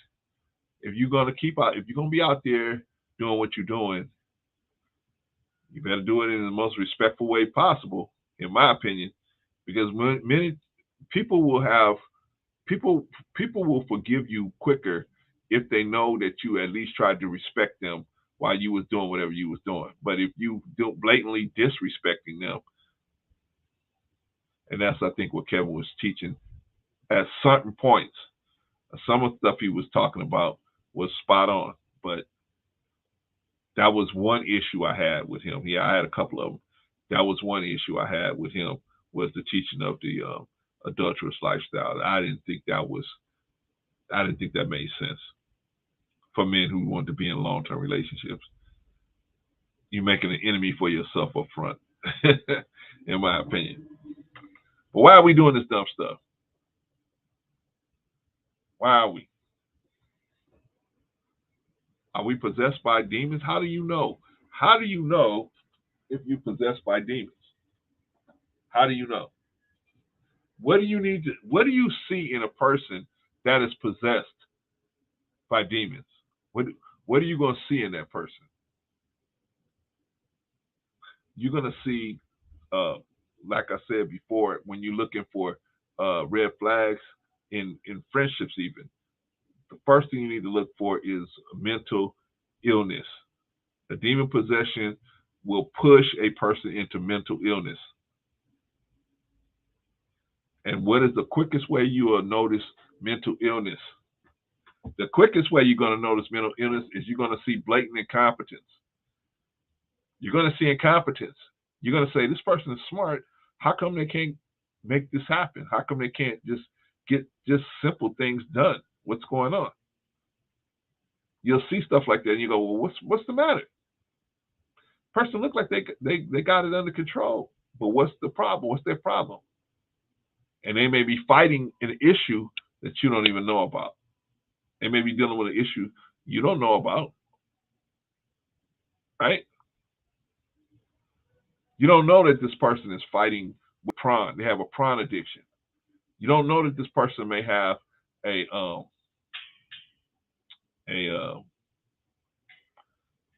drug addiction. They may have a drug addiction. You know what? I used to work. I'm not even going to say. I used to work for the county of LA, and one of the people I was working with had a spouse, and they were married to a white person. It was a black person, and they were married to a white person. Okay, and so I knew her spouse, I knew her, I knew him, I knew her, and I knew him. I knew them, and we were, me and the person that I worked with, we were really tight. We were good friends, and so I knew their husband pretty good. And so anyway, but what she told me, so what happened was he was working at this company where he installed alarms, right? He was working at this company where he installed alarms, and he was just a regular worker. He had his own little truck, and he had his tools and everything. And so while the regular people were knocking out about two or three installs a day, this guy would knock out about 5 or 6 of them a day, right?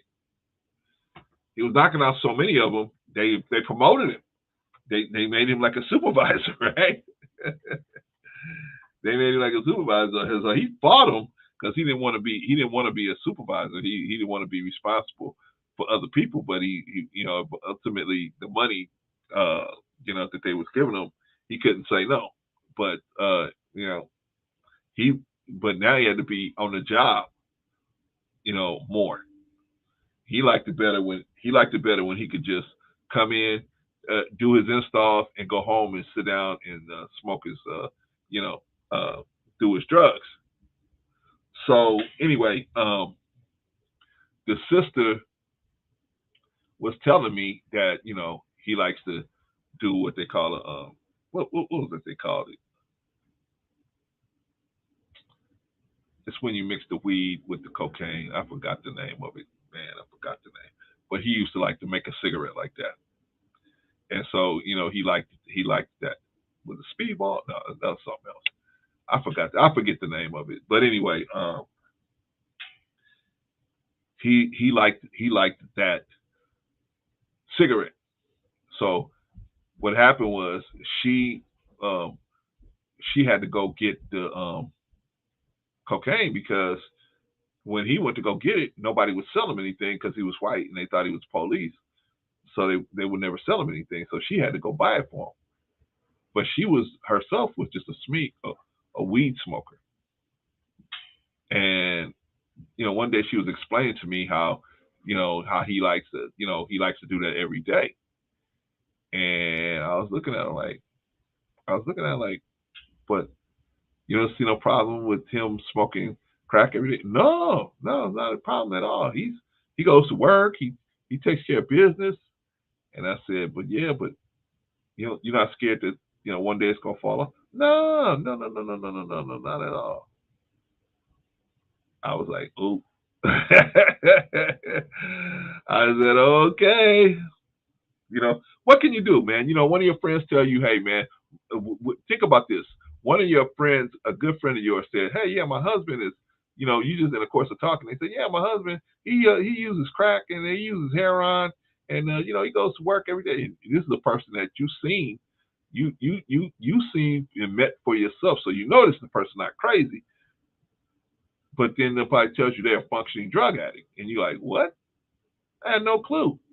But I don't see this person enough to really see them, their incompetence, right? Then what happened when she started telling me about stupid stuff he would do, and I was like, oh, okay, because I knew it, man. There's no way you can smoke crack every day and not be doing stupid stuff,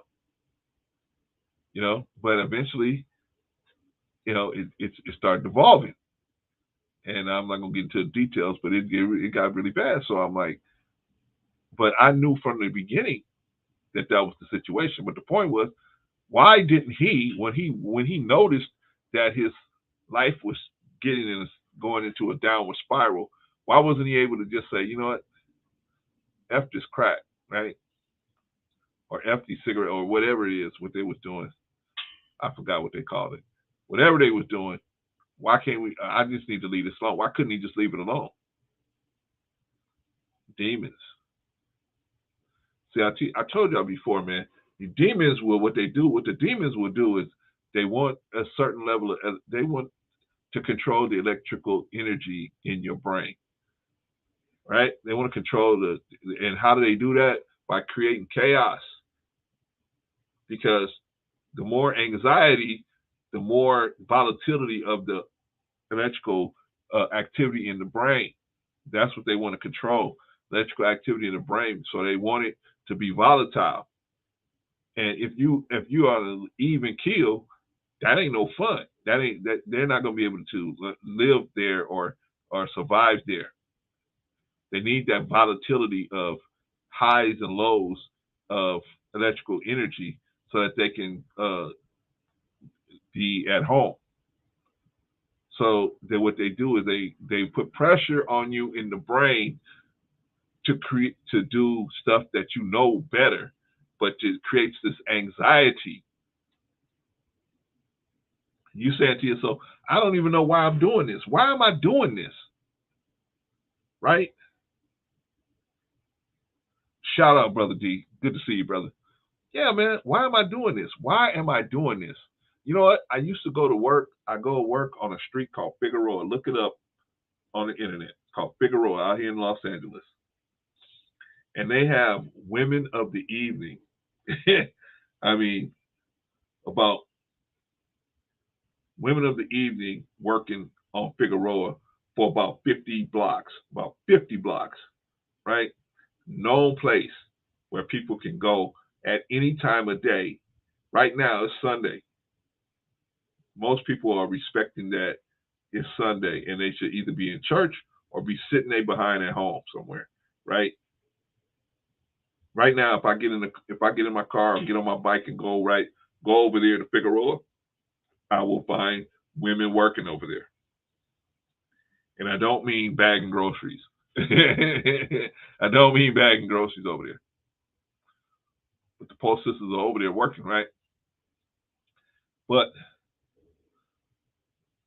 that's not even the worst of it. The worst of it, there's men with families. Because most men that use prostitutes have families, right? Most men that use prostitutes are married men. That is a fact, right? That's a statistical fact. Most men that use prostitutes are overwhelmingly married or in relationships, right? But there's men out there. That's out there. So I used to have to get up early in the morning and I'd take this street, Figueroa, because Figueroa runs right through the downtown. I used to work downtown. It take you right downtown. So I would take Figueroa because I didn't want to jump on the freeway because it would be packed. So I said, I'm gonna just take the street. You know what my biggest concern was? I had to get past like Slauson, past like 50-something streets. I have to get past that area, so because I have to always be watching out, man, because there's so many women out there working, man, and it would be dudes on their way to work, and they would be picking up these chicks. They would pick these chicks up, and they would just pull over if they saw the chick out there walking, and they would just in the middle of driving, and you just like, what the hell? You know, you couldn't follow nobody too close because they would just stop. But what?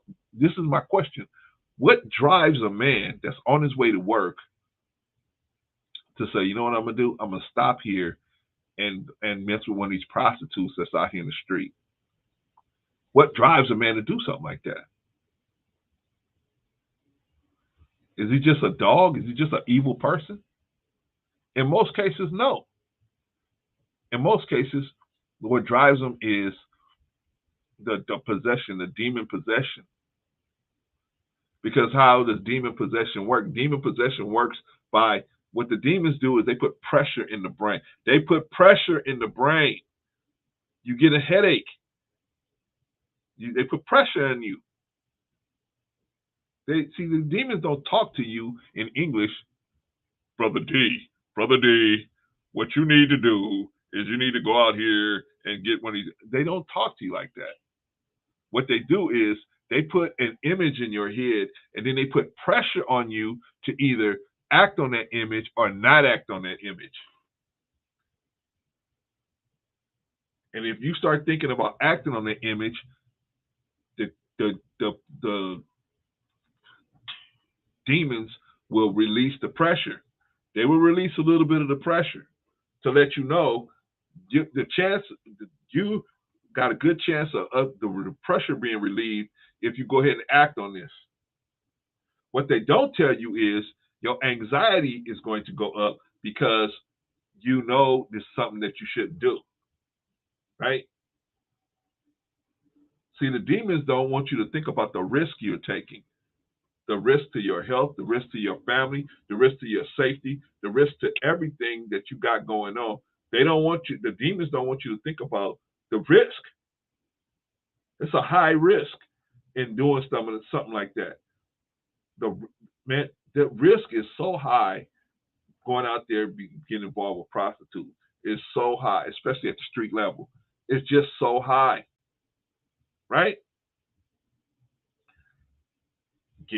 You could get a venereal disease. You could get HIV. You could get, COVID now, right? You could get busted in a sting. You could get, you could go to jail, undercover situation. You could be propositioned an undercover police officer, right? They out there too, right? I mean, you never know. See, the risk is so high for something bad to happen. That is, remember I told you, no means no. That's another high risk situation dealing with prostitutes, period. But especially at the street level, it's just the risk is just too high for something bad to happen, right? Shout out to Big Rig Slaps. Good to see you in the building, my brother. Good to see you over there doing the Lord's work over there on JP's page. Shout out to you, Big Rigs. Appreciate you, man. You are you're definitely doing the Lord's work over there. Appreciate you, man.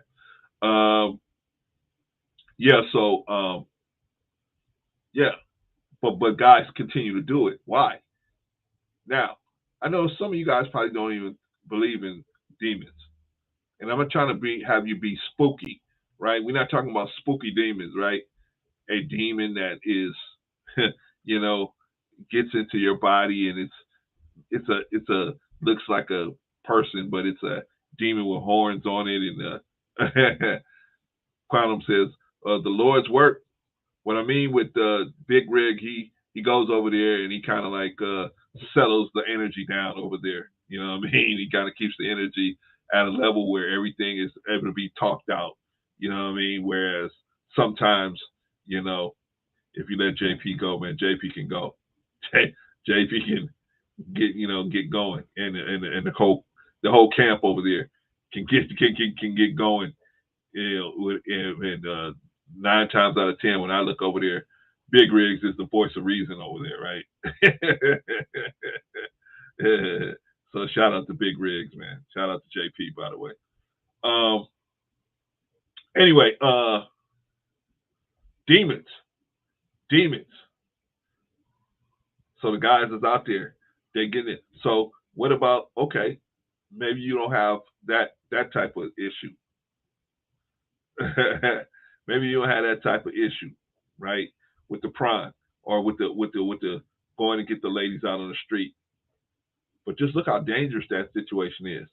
But a lot of men can't help themselves, man. A lot of dudes can't help themselves. I mean, literally on your way to work, and you pull over, and how many guys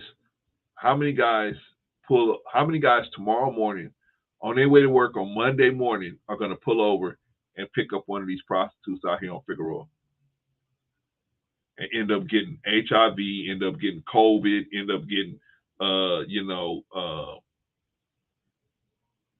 whatever else is out there, right? Or being picked up in a sting operation. I mean, it's not worth it. That probably is the worst call you ever have to make in your life. You got to call home. Like I said, most of the guys that do that, they're married, right? You got to pick up the phone and call your wife and tell her you're in jail for solicitation of prostitution.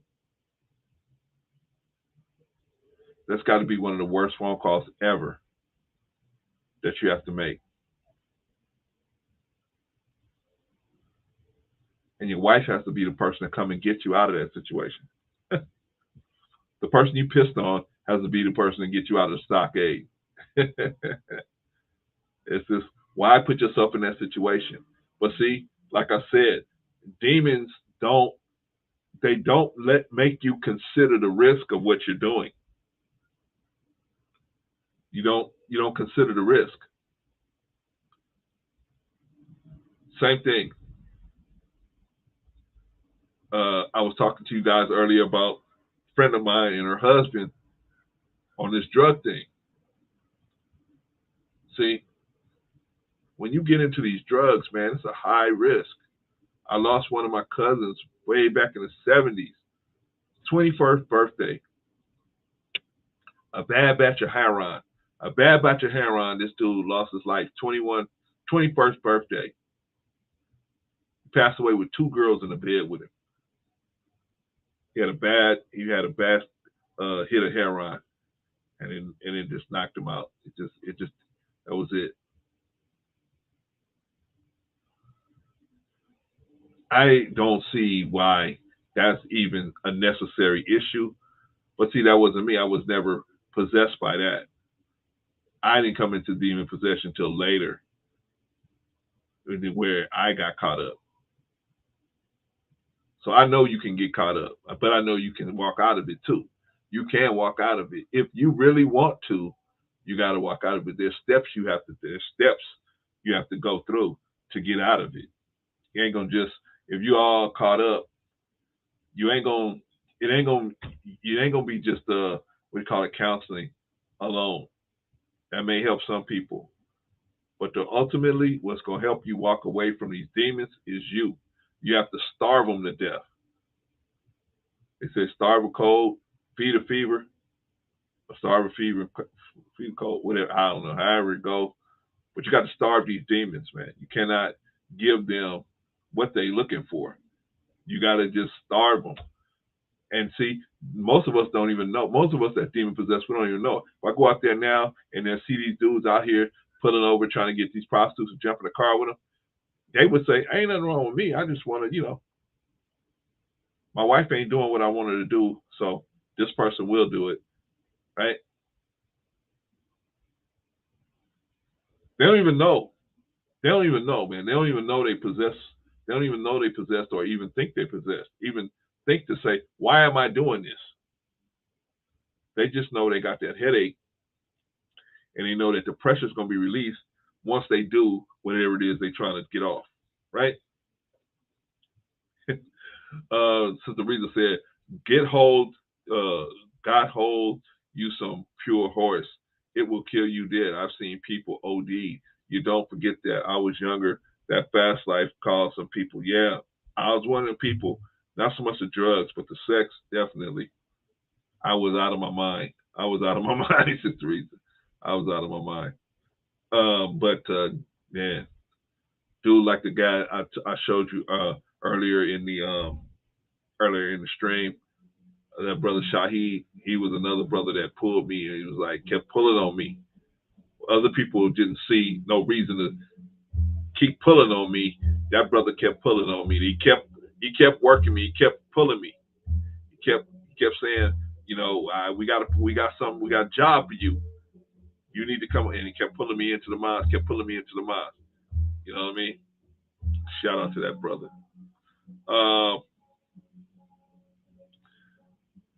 Yeah, man. So, like I said, why are we doing this dumb stuff? Now, some people, how do they get out of it? Okay, some people go to church. The church is a good place to start, right? Because people in the church, there's some people, especially women, that can see. They can see the struggle that you're going through trying to regain control of the electrical charges that's running through your body. They can see that struggle, and they know that struggle to be a demon being involved in a situation, because you shouldn't be struggling like that. So they can recognize that as a demon being involved in a situation, and then they can try to help you get out of it by praying with you. But in my opinion, that's a start. Praying is a start. But ultimately, what's going to get these demons out of you is starving them and redirecting your energy. And then after a while, you won't have to redirect it no more, because you won't even have the hunger to do this stuff no more, because the demons, once they gone, they gone. But now, hold on, Clarence, once they gone, can they come back? Yes. Yes. So what do you have to do? You have to make sure that once they're gone, you still stamp out that appetite. Because if you keep that appetite high, and even though they're gone, you get rid of them, right? There was a man in the Bible. Jesus. I don't know if it was Jesus. So let me don't say that, but he was exorcised spirits. They took the spirits out of him. Spirit. He was like, hey man, glad. Thank you for taking the spirits out of me. These evil spirits out of me. Spirits came back to him later. 70. They came back even harder than they was the first time. They came back in the man harder than it was the first time. Why? Because he thought, hey, I'm done. I'm done. Once I got these spirits out of me, once I got these demons out of me, I'm done. You're not done. You're just getting started. You're just getting started with these demons, man. You're just getting started. First thing you have to do is get rid of the demons. You got to starve them. The next thing you got to do is you got to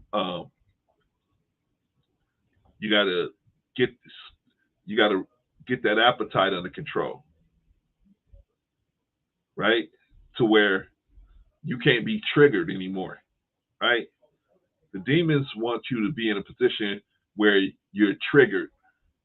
Am I right, Sister Annie? Thank you. Yeah, I thought it was Jesus. Yeah, he put them out, and then they came back even harder. Was it Jesus' fault? No. The man didn't do the work that he was supposed to do to make them be gone all the way. Right? You got to starve them demons out. You got to, and then you, once they're out, then you and me, we have to control their appetite, whatever appetite that demon was triggering us to go and feed, to create that chaos in our life. We have to sit on that. We have to control that and finally get to the point where that's not an issue. I can't be triggered. I can't be triggered by that no more. You got to come with something else. You triggering me by saying, "Oh yeah, Clarence," or some woman saying, "Hey, Clarence, I can do this or that for you."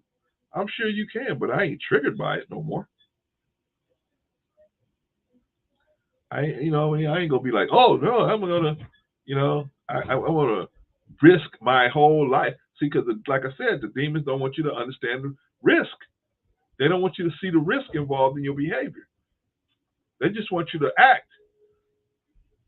They know that the risk is you knowing about the risk is going to create the anxiety, and that's what the demons want, is the anxiety, because the anxiety creates the volatility in the electrical current in your brain. Y'all don't hear me though. Y'all don't hear me, man. Yeah, hey, y'all will hear me about maybe 10 years from now, man. Y'all will be like, "Oh man, I see what he was talking about now." That's okay. Now, Clarence, you think you're so much smarter than us? No, I'm not. I'm really not. I'm really not that smart at all. I've just been through it. I've been through it. I have crawled my way through it, so I know. I've been in such bad situations. I had to just crawl my way out of it. So it's not because I'm so much smarter than everybody. I'm not. I'm really not. I just had a first eye view of it. I've been right there. I saw it in my own life and other people's own life. Because see, one thing about you, when you're a possessed person, you don't want to be around people that are not possessed. You don't want to be around people that's not possessed, right? Why? Because people that's not possessed, man, they're not going to see possessed people that all get together. That's why they have a place called a bar. That's why they have a place called the nightclub. They have places like that where possessed people can get together and nobody's going to judge. They don't judge each other, right? I'm not judging you that you possessed. I'm not going to try to not hang out with you because you possess. No, they all hanging out because they all possess. They all have something in common, so that's what they all can hang out there for, right? But the rest of us, man, that's why do you think ain't nobody up in here? If you're really trying to live a better life, this is the place to go. Them demon possessed people ain't coming up in here.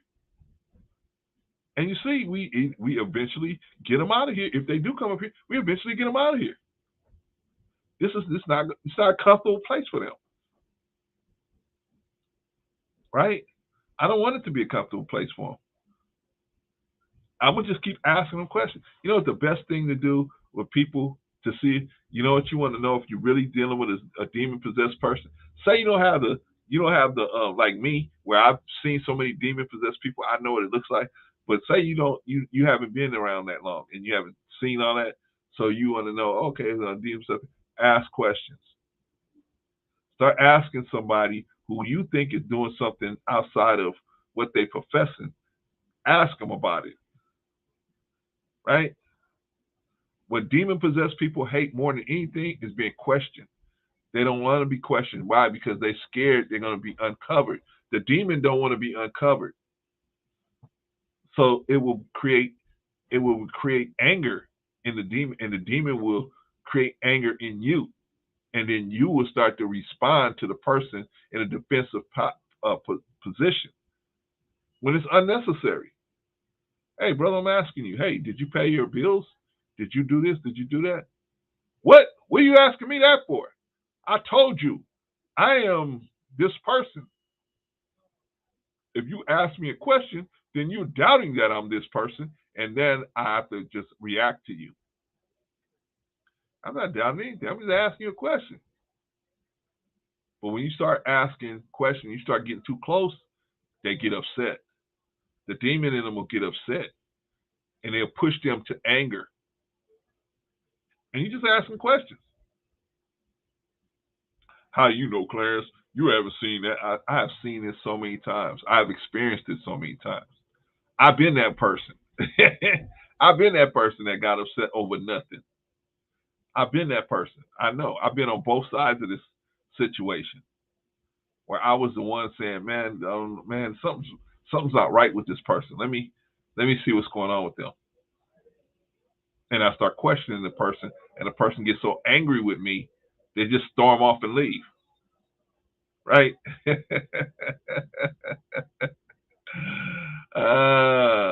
Mr. Farrakhan said, if you just question the devil long enough, if you just keep questioning them and ask them questions, he said the devil would just dismiss himself from you. They just dismiss themselves, right? Because they just like, why am I? They get upset that you even questioning that situation. But let me tell y'all how y'all can help yourself. If you recognize in yourself, like me, I did. I recognized in myself. Why? How did you recognize, Clarence? How did you recognize that you was a devil? I was a devil. I was a demon-possessed person. I was a devil. I was a functioning devil. How did you recognize that in yourself, Clarence? Because I was doing good stuff, and then I was doing bad stuff, but I was doing the good stuff to cover up the bad. I knew, it wasn't, sometimes I was doing good stuff to be, because I was a good person, or I felt like I was a good person, or just to be doing it because it was a good thing to do. But most of the time, I knew I was doing the good stuff to cover up the bad stuff I was doing. I don't want to do good stuff just to cover up the bad stuff. I want to do good stuff because that's the right thing to do. That's where I want to be. I don't want to be like, well, I'm doing this because I was doing that. And I'm doing this to cover up the fact that I was doing that. Instead of just saying, hey, I just did it. For whatever. You can put it on whatever you want to put it on, but I did it. Right? I helped this person, or I helped this situation, or I did that. Okay.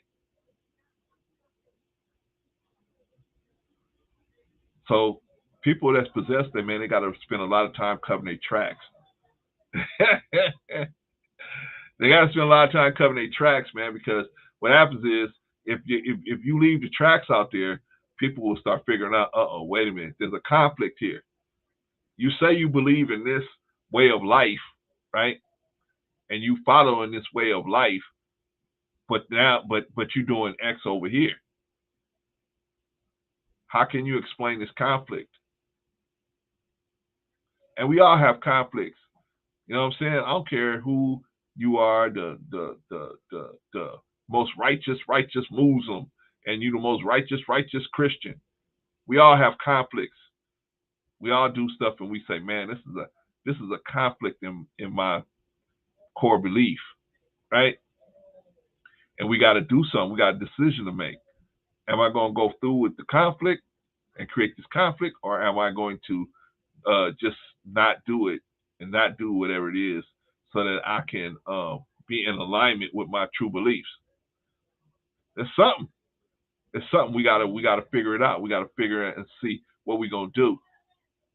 But if it's you, and how do you recognize in yourself that you may be demon possessed? How do you recognize that in yourself? Because you will see yourself doing incompetent things, or creating unnecessary risks that's just unnecessary. You going down here to Figueroa to pick up a girl because your wife and you are not having a sex enough times a week. I know that's something that's a hard pill to swallow, but it's much easier to swallow that pill than it is to call your wife from the holding tank down there at the Twin Towers downtown, because Alex Villanueva, the sheriff, got you behind out there in one of them, got you in the Gray Bar Hotel down there, right? You don't want to be in the Gray Bar Hotel, where they pick you up and they put you in the Gray Bar Hotel. Easy to get in there, hard to get out. Hard to get out. And when these DAs and these prosecutors, they find out that you don't have, you're using a, what do they call that? A house lawyer or, public defender. Most of the time they're not going to drop the case. They're going to just plead you out. so they can get a W. They get these W's on a case on a jacket, getting these public defenders to take it on the chin and take the L. You don't hear about public defenders beating the county, beating the state. They don't beat those cases.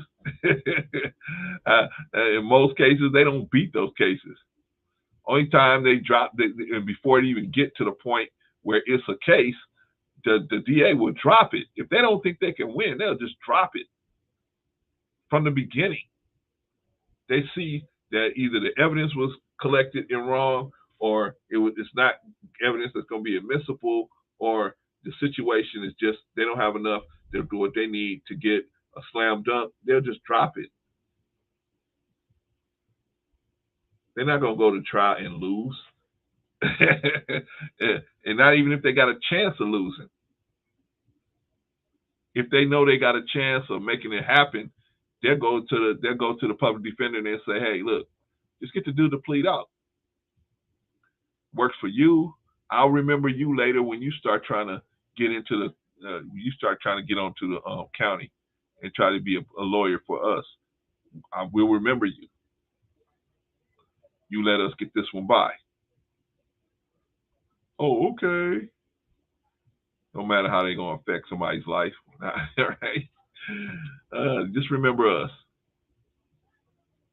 Well, what's my point? My point is, all of these bad things can happen because we're so fixated on trying to do what we want to do instead of being fixated on how do we heal ourselves.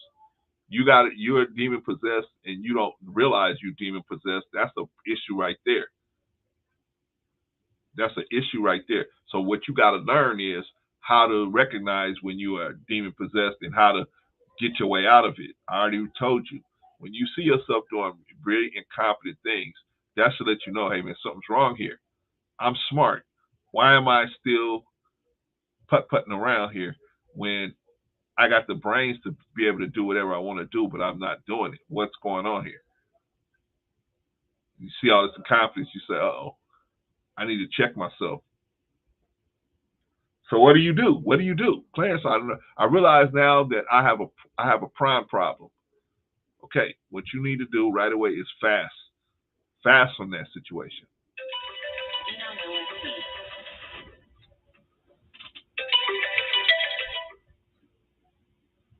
You need to fast from that situation. Don't worry, y'all. We got about 10 more minutes and I'm going to close it down. We're going to fast from the situation. Well, put it like this. If you want to come up in the chat, if you want to come up onto the panel, put a 1 in the chat. If not, we're going to close it down in about 10 minutes. Anyway, if you realize that you are demon possessed, give me 1 second, y'all. Give me one. All right. So if you recognize that you are demon possessed, you're a demon possessed. How do you clear it? Like I said, you got to fast. Okay, I'm addicted to prawn. I got to have prawn morning, noon, and night. I've had times where I'm not going to go to work, or I'm going to not do my work because I'm looking at prawn. I'm not cutting the grass. I'm not taking care of business around the house because I'm looking at prawn all the time, right? And when I'm not looking at prawn, I got a bad attitude. I'm bad. I'm upset. I got problems, right? Okay, so you gotta fast. That fasting process is probably about 30 days. It's gonna be hard. It's gonna be hard. You're not gonna be the nicest person in the world, but you need to be mindful of that and try to be as nice as you can be to the people that's around you. But you fast. Why? What's the purpose of fasting? The purpose of fasting is to show your body and show you, your mental and your physical, that you can survive without this trigger, without this situation. You can survive. Okay? And you can do this with almost anything. Women, sugar, fried foods, whatever. You can do this with almost anything. If you take 30 days to just fast off of it, and if you can't fast like total fast, you wean, do a weaning process. Because some of us can't just walk away from something that we stuck on, right? You have to wean yourself away. Okay, I was looking at porn 3 times a day. Now I'm looking at porn 2 times a day. Now I'm looking at porn 1 time a day. Now I'm looking at porn once every other day. Now I'm looking at porn once every other 2 or 3 days. Now I'm looking at porn once a week. Now I'm looking at porn once every other week. Right? I mean, there's several different ways to do it. But the point is, you got to do something. Because just sitting there on your prayer rug, Muslim, you ain't going to get nothing done there. You did, oh, Allah, please help me with this. Yeah, okay, that was a good prayer. I don't have to worry about nothing because Allah going to take care of everything. No. You gotta have to do some work. You're going to have to sacrifice. You know what I mean? There's a sacrifice in your prayers. You asking for something, you got to be willing to give something up to get it, right? But the first thing in your prayer should always be the acknowledgement of the God and what he has done for you, and he woke you up today. That's what you should be acknowledging first in all your prayers. Some of us pray like this: please, God, give me what I want. Thank you. Peace. And if God don't do it, man, God, what's wrong with God? God didn't give me what I want. God don't answer prayers. There is no God. No, man, no. Sometimes God don't answer your prayer because he realized what that's going to do for you, man. You are not going to be well if he answers that prayer. You think you're going to be well, but you're not going to be well. Anyway, that's a whole nother topic. Once you fast, okay, here's the critical part of getting rid of demons and getting rid of bad behavior. The critical part is controlling that appetite and dismissing the triggers for that behavior. Once you get to the point where you can you can't be triggered, then you know you're healed. That's when you're healed. Just not doing it is not enough, because you still might be triggered. And even then, if you keep on, the Honorable Elijah Muhammad said, I told y'all, he said, we could turn hypocrite what? Overnight. He didn't say y'all could turn hypocrite. He didn't say I could turn hypocrite. He said we. He said we could turn hypocrite overnight, meaning there is nobody exempt from that. Not him, not Brother Farrakhan, not Brother Khalid, not Brother Malcolm. Nobody is exempt from turning hypocrite, as we saw that happen. Anybody can turn hypocrite. That's why you got to get rid of not only the behavior, but you got to get rid of the triggers, the appetite, and the triggers that cause that make you want to fulfill that appetite. Once you get rid of the appetite, the triggers don't trigger you no more. They got to trigger you a whole nother way. And as long as you staying vigilant, why do you think Elijah Muhammad told us that? So we can stay vigilant.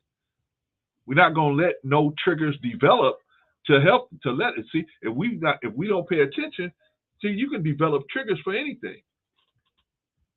Ice cream, soda, cake, Twinkie. I used to be a big Twinkie eater. I used to eat Twinkies because when I was growing up, my mom put them in my lunch. Potato chips and Twinkies with a sandwich and piece of fruit or something. I run through the sandwich and the fruit, and then I get to the Twinkies and the potato chips, and that's when I was having my fun, right? Even ate them into adulthood. But I started noticing when I would eat them, man, I would feel so bad. I felt so bad. I just stopped eating them. And I started realizing, man, it was that stuff that was giving me the problem.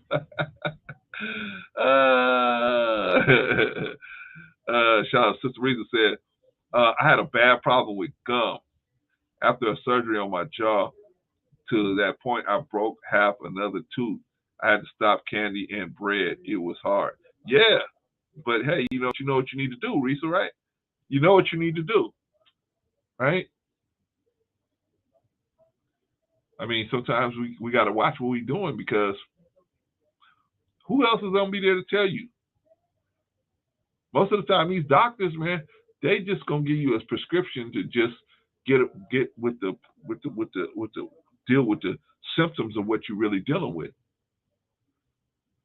A lot of times, we got situations where, I had a cousin. Man, rest in peace. God rest her soul. We were the same age. And she passed away like maybe 8 years ago, right? And anyway, I had saw her before that at one of my aunt's funerals.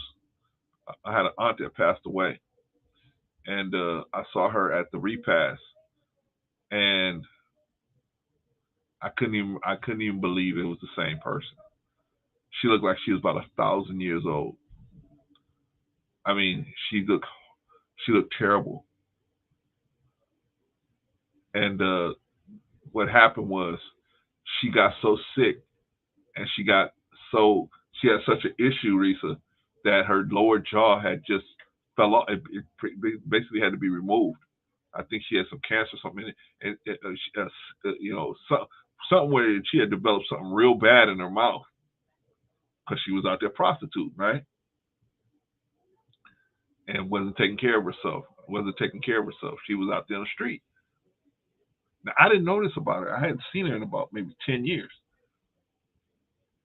But she was just out there living that life. And when I saw her at my aunt's funeral, I said, that can't be who I think it is. That cannot be that person. You know what I'm saying? Because, like when I saw her, Risa, and I remember us playing. We would play at another aunt's house, right? My aunt Dia, right? My aunt Dia was probably about 5'8", about close to 300 pounds, probably about 300 pounds. She was a huge lady, but she could move. You know what I'm saying? She could move, right? Right. I remember we was all playing at my aunt Dia's house, and this particular girl that I'm talking about, my cousin, her mother came home. They were all living with my aunt Dia. Her mother came home, and her mother came home like it was like 2:00 in the afternoon, right? On like a Saturday or something, or a Sunday or whatever it was, right? And she just came walking in. She's probably about 26, 27 years old. She came walking in the house, and my aunt Dia, she used to get some coffee cans, and she spit snuff in the coffee cans, right? This is what old people in Texas do. They chew snuff and they spit it in coffee cans, right? So she always had a coffee can right next to her. So she spit some snuff in that coffee can. She was sitting there at the couch talking to us, spit some stuff in that coffee can. And as the old girl went up the stairs, she walked by her. She said, "Hi, everybody," and walked in and went up the stairs. She told my father, "Hold on, Pee Wee, I'll be right back." Called my father Pee Wee. "Hold on, Pee Wee, I'll be right back." She went up them stairs. Next thing you know, we heard one. I think, her name was Wanda. We heard Wanda crying. "Oh, please stop, please! Oh, ouch, ouch, ouch, ouch, ouch!" 26 years old, my aunt Dia still put a belt out on her. Ay, ay, ay. I was just sitting there. Me and my brother was sitting there like, "Oh, we need to get out of here, man, because this is a situation." But yo, I'm gonna tell you how cold of respect my father had for Aunt Dia, man. Aunt Dia came back down the stairs like nothing ever happened, sat back down, spit that snuff in her cup, and kept on with the conversation like nothing ever happened. And my father knew better. My father was in his 40s, and he knew better. He knew better to address that. He knew better, man. I'm gonna tell you how old school my aunt Dia was, man. You know how everybody has glasses in their house? My aunt didn't have no like drinking glasses. She had jars. You know what I'm saying? You understand what I'm saying? Like jars, like honey come in jars. They drank everything out of jars. Anyway, so I remember this. My cousin, when we used to play, and we used to play games and stuff, and run around my aunt Dia's house and all that. We used to play and climb the trees and all of that, and get on the roof. We used to do all kind of stupid stuff, right? And to see her as a grown person with the jaw missing, this whole thing missing, it was gone. I was like, woo. You know, it was nothing but skin there. You could see, you know how everybody's face has that jawline, right? You could see the bone of the jaw right there, right? So hers was gone. It was missing. All you see is the bone of the top part. So it was just a crazy situation. But why couldn't she get off that street? Because somebody had got her. Somebody, it must have been her, that got her hooked onto that drug situation. And she unfortunately fell to the point where that was the only way she could get money to do it. You know what I'm saying? Drug addict can't wait 2 weeks to get paid or a month to get paid. They can't wait. You got to get high every day. That's a lot of work, a lot of anxiety, a lot of causes a lot of problems. But shout out to that sister, man. She passed away. Shout out to her. But yeah, man, you know, life is hard. But life is hard. Life, all of y'all, really, life is hard. Life is hard. You gotta understand, man. See, the problem that most people want is they don't want to sacrifice. They don't want to sacrifice. Why do you think the Bible talk about so many sacrifices? They talk about you giving a sacrifice to the God, and you sacrificing. They ain't talking about a literal you killing an actual animal to sacrifice. No, they're talking about you sacrificing your time and your energy to show God that you really appreciate what He's done. You're gonna have to sacrifice for anything. And even if you want something, you believe it's gonna be a good situation, you're gonna have to sacrifice to get it. You can't just go and say, God, yeah, here, I'm here. It's Clarence. Yeah, well, what you want, Clarence? Oh, yeah, I just wanted to check in. I want to tap in with you. I just wanted to let you know that, I want a thriving business and, family that's doing well. Make it happen, God. Thanks. Peace. That's my prayer. Peace. Don't work that way. First thing you got to do is say, hey, thank you for what you did give me already. But thank you for what I already got. Thank you for what I already got. I already got this, I got that, I got this, I got that. You have blessed me with all this. And you woke me up this morning. Thank you, God. Now, moving forward, after I have already shown that I appreciate Him, now what are we going to do? Now I start asking for what I want. Humbly asking for what I want. And being prepared in my heart to make any sacrifice necessary to make that happen. Y'all don't hear me. Y'all don't hear me. Y'all don't hear me. I got to be prepared to make a sacrifice. If I want to get off drugs, that's going to be a sacrifice. I want to get off sugar, there's going to be a sacrifice. I want to get off prime, there's a sacrifice. I want to get off street harlots, there's going to be a sacrifice. I want to stop gambling, there's going to be a sacrifice. Stop drinking, there's going to be a sacrifice. It's going to be a sacrifice. Smoking, there's going to be a sacrifice. It's going to be a sacrifice. But the main thing is you got to want it for yourself. You have to want it for yourself. If you want it for yourself, you can have it. That's what these books are about. The Bible, the Quran, the Torah. All of these books have one thing in common: the ideology of redemption. redemption. That's the focal point of all of those. What they all have in common is the idea of redemption. Else, why would you put it out there? There ain't no reason to put no book out for God to tell you how great he is. For what? What you gonna give God that God ain't already got? What am I gonna give God by going and praying to him and telling him that he's awesome and what am I gonna give what am I gonna give to the true and living God that he don't already have? No, that prayer is for me to connect with him. That's for me to connect with him. Realize that's me showing that I realize that this person has a lot to do with what's going on right now. And I need to appreciate that. I appreciate the fact that they're doing that and they have that they have that power. And I want to tap into that power because I'm supposed to be your people, right? You're supposed to be looking out for me. If I'm living a certain way, you should be looking out for me. Okay, I need you to look out for me. Now, you tell me what I got to do to make it work. It ain't just me praying to you. It's okay. A sacrifice must be made. I want this kind of business. Okay, a sacrifice must be made. You gotta immerse yourself in learning about that business, learning about how it works, how it flows.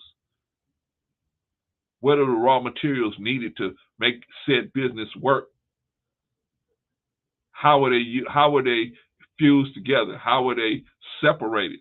How are they purified and separated and then banded together to make said business work? How many workers do you need to make said business work? How much does it cost to make one item of said business and then sell that in one item? How much does that whole process cost? Y'all don't hear me. Y'all don't hear me. Y'all don't hear me. But the point is, we got to look out for demon possession in ourselves and other people. Because once you get yourself clear, and that's what I call it, being clear. Once you're clear, meaning that you can't be further tempted or triggered to act up, to do something really ridiculous, to make an impulsive movement, right? Once you out of that situation, now the next thing is you got to get rid of you got to get away from people that are still in that situation. And most of the world, I would say 80 to 85% of the world is demon possessed. They're following the media is able to provoke them into doing different things, buying stuff, running around. And what they use their demon possession is to make them buy things, to control their money, control their wallets. Once you control how a person spend their money, you got them. You got them. I don't care what their belief system is. I don't care what color they are. If you can control how they spend their money, you got them. You got them. Remember the sharecroppers? The sharecroppers are just an extension of an English thing called a. They didn't call them sharecroppers in England. They called them what did they call them in England? Where they were responsible for a certain plot of land, but they were always in debt. They could never get out of debt. They had the same situation going over in England. Same thing they used to do to their own people over there in England. But they called them something different over in England. Not sharecroppers. They called them something else. Somebody help me in the chat if you understand what I'm talking about, if you know what I'm talking about. They called them something else. Was it peasants? I don't think it was peasants. It was something else where they were pretty much sharecroppers. And the only way you could spend money was through the lord of the land. You could spend money with him. You had to spend credits with him. But you never, every year you was always in the red. So you got to work another year to try to get out of that red, but you get in more red trying to work out that year. just a trick bag, right? They brought that same technology over here to America and put the black people in that technology as well, right? Anyway, did I talk enough about demon possession and how to get out of demon possession? And you got to get people away. See, one thing about other people, you cannot make another person walk away from being possessed. You can't. They have to want that. If they don't want that and they're not willing to sacrifice to get it, because some people want it, but they don't want to sacrifice. They look at the sacrifice as being too great to walk away from being possessed by demons. So what they do is they will say, I want to not do this, but the price is too high, right? But the actuality, the demon got them. The demons got them. That's why over here, man, we really, you see, it's pretty clear. We don't have people like that come over here. Why? Because they're just not gonna feel comfortable. They're gonna just dismiss themselves. Once the light of day starts shining on them, it's just gonna be, they just gonna run like roaches. So they don't come over here. That's cool with me. I'd rather have y'all. I'd rather have people that's here, that's real, that say, hey man, I'm real. We real here. Okay, y'all real. But now here's what I need y'all to do. Here's what I need y'all to do. Okay? Now I am going to ask y'all to help me. Okay? Because what's been happening is I'm just talking to y'all. And I need to talk to other people. And I'm trying to get involved in trying to put the word out to other issues and sharing and liking and all of that. But I need y'all to start sharing some of my stuff. I'm not saying you got to share every broadcast, but some of these broadcasts, I need you to share them.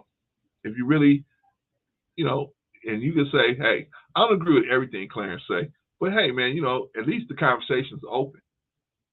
At least you open up the conversation. I don't expect you to be like, yeah, Clarence, that's my man. I know, but maybe a few of y'all may feel that way, but I know everybody don't feel that way. That's cool. I mean, ain't no problem.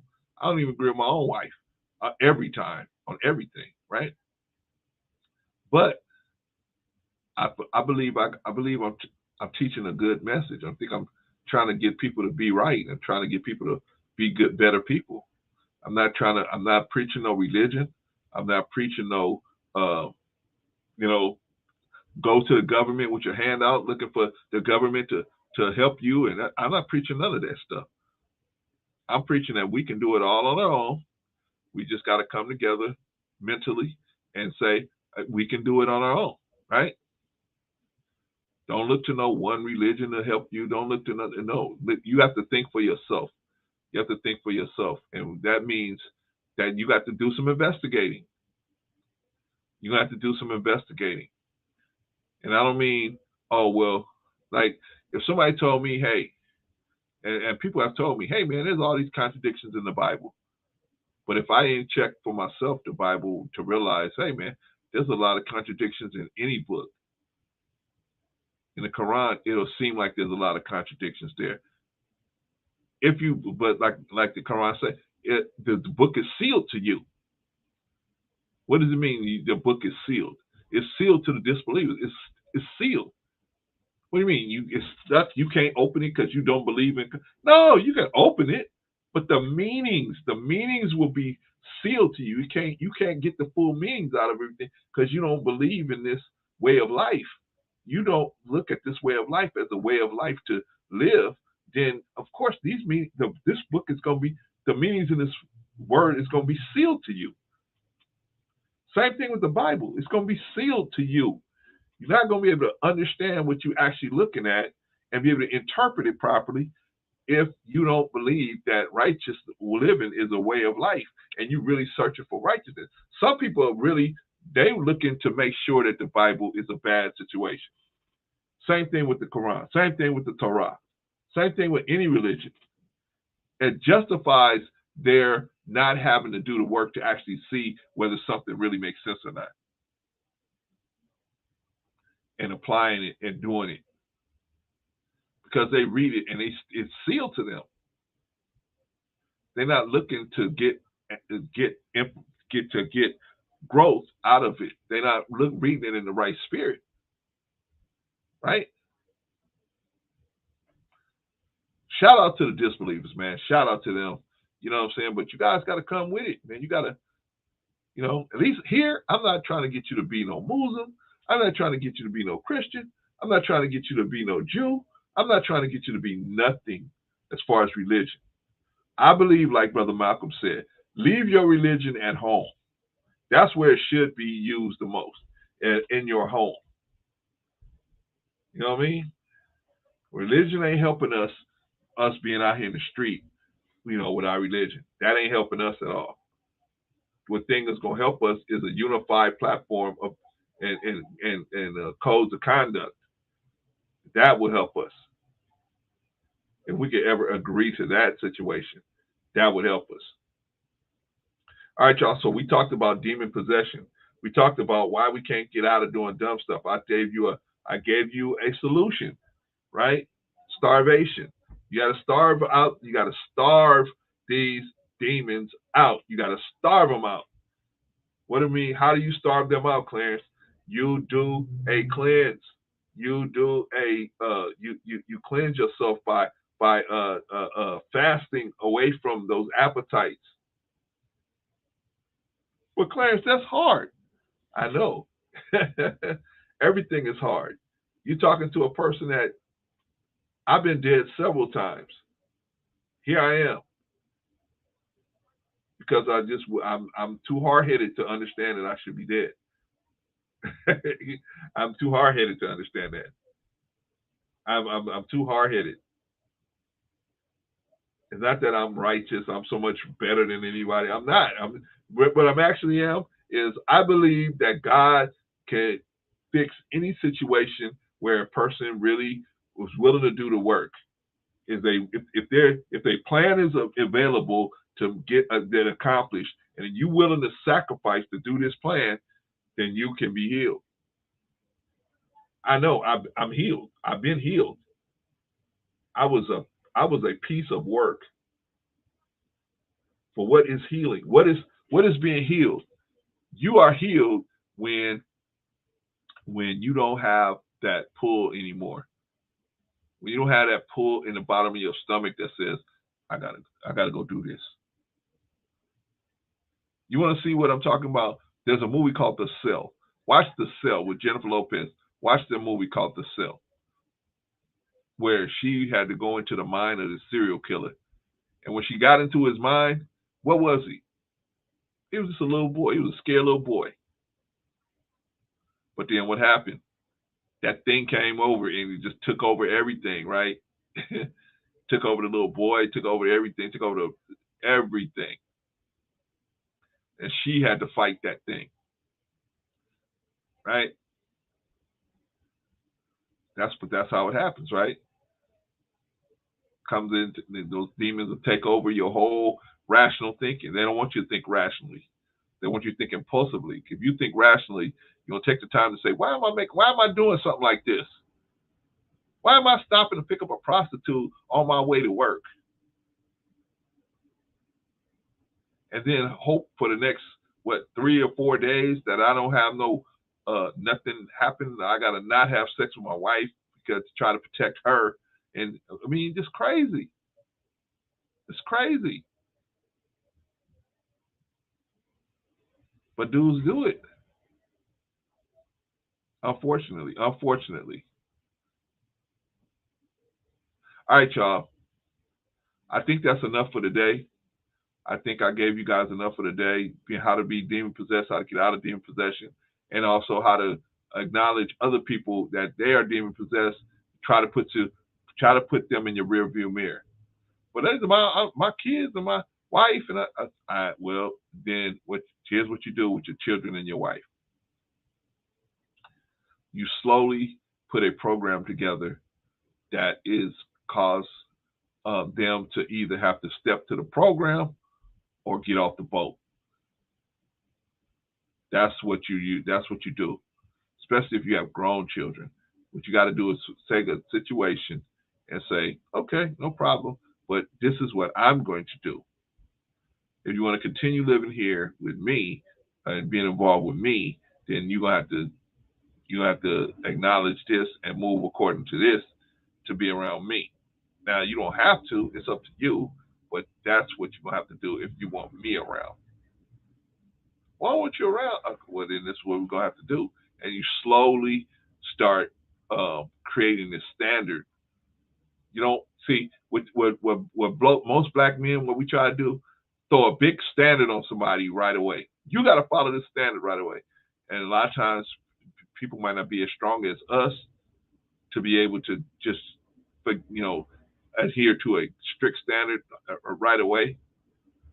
So if not, you have to wean them. You have to wean them, right? You wean a baby off of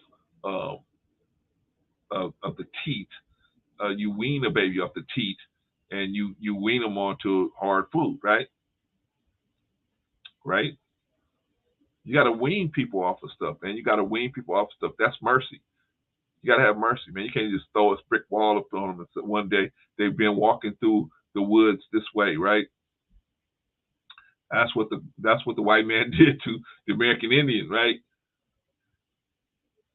American Indians were walking a couple different miles, 20, 30 miles, walking through all this territory to get to a certain area in America, whether it was a river or whatever, stream or whatever, right?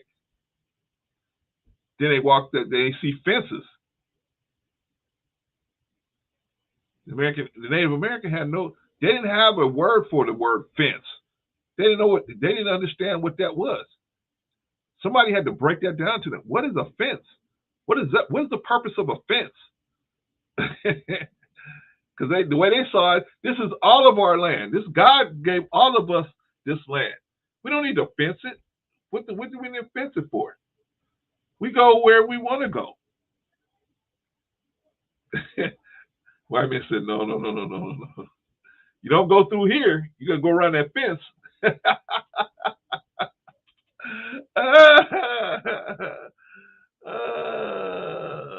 But the point is, we got to get rid of people. We got to keep people out that don't really want to follow our program. We have to keep them out or keep them at arm's length. You can't let people that's demon possessed affect your program. You have to get strong. We have to get strong. We have to be strong. Do you want to be successful? Do you really want to be successful in this life? Then you have to get strong.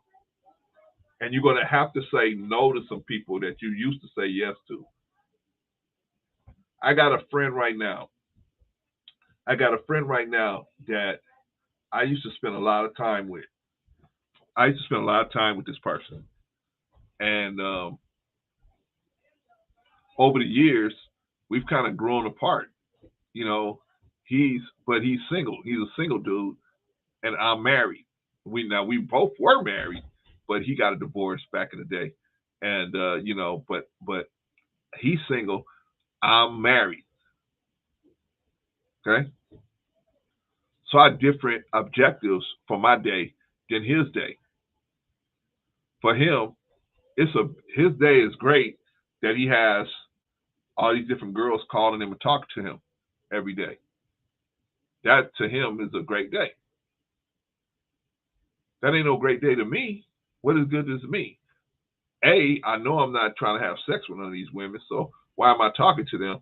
And B, they're not teaching me anything I don't already know. They're not telling me anything I already know. And C, that's not a big ego boost for me to have women talking to me. That's not a big ego boost for me. Right? It's really not. My ego is so high already that a woman talking to me is not high on the radar. I mean, don't get me wrong. I thank God for that. I thank God for a woman. I do. You know what I'm saying? It's not that I feel like, oh, a woman ain't nothing, No, I appreciate that God put that attraction in there in between us. I appreciate that. But that's not going to trigger me into, oh man, I'm going to drop everything I'm doing so I can talk to this girl all day. and I'm married and I got other issues going on. Why am I worrying about that? It's not something I need to worry about, in my opinion. But this brother, he is, he will spend his whole day talking to women that pretty much are going to tell it, that are pretty much in his corner, right? And will tell him a bunch of different things to pump him up on his, pump him up as a person. I get it. I'm just not there. I'm just not there. So when he calls me with that going on, I'm just like, I'm done. You know what I'm saying? I'm just like, I don't have no time for that. I'll talk for about 5 minutes and then I'm gone. I'm out. You know what I'm saying? So now here's the thing. You really want to be successful in your life, you have to get rid of people that waste your time. You have to really and you're gonna have to learn how to stop wasting your own time, and you have to get rid of people that waste your time. So this brother, I love him, but I can't let him waste my time when there's so much other stuff that I need to get done out here. I can't let nobody else come in and waste my time because he want to talk to girls, and he think I want to talk to girls. I don't want to talk to girls if my business ain't taken care of, and I definitely don't want to talk to girls as long as as I'm married. I don't mind 5 minutes. That's cool. He wants to talk all day, 6, 7, 8 hours to a couple of different women. I mean, they're not gonna do nothing for me except waste my time. You got to stop letting people waste your time. Your children will waste your time. Your wife will waste your time if you let them. My wife already know. She hear the tone in my voice sometimes, man. She know, oh, he already bye. She'll tell me bye because she know. Once I got my mind made up, that's it. I got my mind made up that I'm going to secure a future for us. However, I got to do it, in the best way possible. Then I'm gonna do that. That means I have to work on this and at the same time help the community. I'm trying to do both things at the same time. What are you trying to do? What are you trying to do? Whatever you're trying to do, you ain't gonna be able to do it with letting people waste your time. Can't let people waste your time. That's on you. See, people waste your time. You get mad at them for wasting your time. No, it's not on them. It's you. All you gotta do is say, "Hey, man, I'm out. I'm out. I can't sit on the phone with you. You sitting around here talking to all these different girls. I'm married. Plus, I got businesses I'm trying to run. But I'm here on the phone with you. And you single. I don't have time to waste like that with nobody. Nobody. Shout out to the single brothers, but I don't have no time to waste like that. You guys got time to waste like that? I don't. I got a granddaughter I'm looking out for, man. I got to put this thing together for her, right? She already got a house. She ain't got to worry about no house. I got her a house. She ain't got to worry about no house. But as far as a safety net, I got to set that safety net up for her. So that's my role. That's my role in the position. So I'm gonna do that. If I gotta fight every kind of way and sacrifice every kind of way, I'm willing to sacrifice to make that happen. I'm willing to make some phone calls that's uncomfortable, right? Shout out to Quantum. Yeah, I'm willing to make those phone calls. Hey, do you guys need a class? This class. Let me tell you about this class. I'm willing to make those phone calls. I'm willing to make the flyers and pass the flyers out. I'm willing to do that. I used to do it in the corporate world. Why not do it for our people? Help our people. Black men are the most convicted, and they get the most time out of everybody. All things considered, all things the same. They have the most convictions. They have the most plea agreements. Right? A lot of white guys go and have the same stuff just because they show up with a paid lawyer. The DA will drop the case. because DA don't want to fight with him. Here you come, same situation. You as a black person come in the same situation, and because you don't have a paid lawyer, you got a private public defender. They just plea you out, right? Big Rig, sign right here. Big Rig, sign right here. Well, what? Wait a minute, what's going on? Hey, Big Rig, you ain't gonna go to jail. You ain't gonna go to jail. You're just gonna be on probation for 10 years. You ain't gonna go to jail. You ain't gonna go to jail. So just sign right here. Just sign right here on this thing. I remember one time I was working for the county, right? They made us all do background checks. And, you know, I didn't have no background. I didn't have nothing no background at that time. I was like, oh, okay, whatever, right? Let's do it. What comes up? I had a warrant. I had a failure to appear for like 2 years ago. And I had gotten stopped a couple of times, and nobody never told me I had this warrant. This warrant out for my arrest. $12,000. I had a warrant out for my arrest, right? And so anyway, they did back. They came to me and they pulled me to the side at the county and they said, "Hey, bro, you got this warrant, and we can't have you working here. Nobody can work here with any outstanding warrants or anything on their record. You can't have nothing on your record to work here." I said, I didn't even know I had a warrant. I didn't know. They said, well, we're going to give you 2 weeks. We're going to give you 2 weeks to work it out. And then after that, we're going to have to let you go if you can't work it out. I said, okay. I go to court down there in Compton. I go to court. And I said, no. The public defender came up to me and he said, check this out, man. This is what we're gonna do. We're gonna plead you out. We're gonna get you some graffiti removal, and then you're gonna be on probation for 3 years. I said, oh, okay, that'll work. He said, yeah, you just gonna have this conviction. And I said, no, you don't understand. You ain't hearing me. I can't have this conviction. But no, that's how it's gonna work. You're gonna have this conviction. I said, listen to what I'm saying to you. I can't work for the county and have this conviction. So you need to go back in there with the prosecutor or whatever and work that out. I said, I can't do that. If not, we're gonna have to go to trial. I said, because I cannot have this conviction and keep my job. All right, I'll be right back. You go back in there. He goes back in there. He's like, at first he was telling me, oh, they ain't going to do it. They're not going to do it that way. I said, how do you know? You haven't even asked them.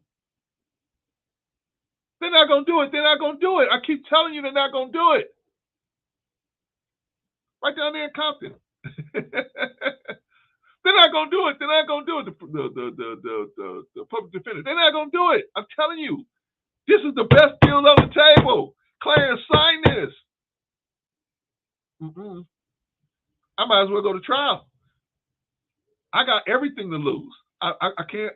I mean, I got nothing to. I mean, man, if they don't want to do what I'm saying, then I ain't got nothing to lose going to trial. I'm gonna lose my job anyway. I'll be right back. He goes back in there, man. Comes back. I can't believe it. They actually did it. I said, I know. I know.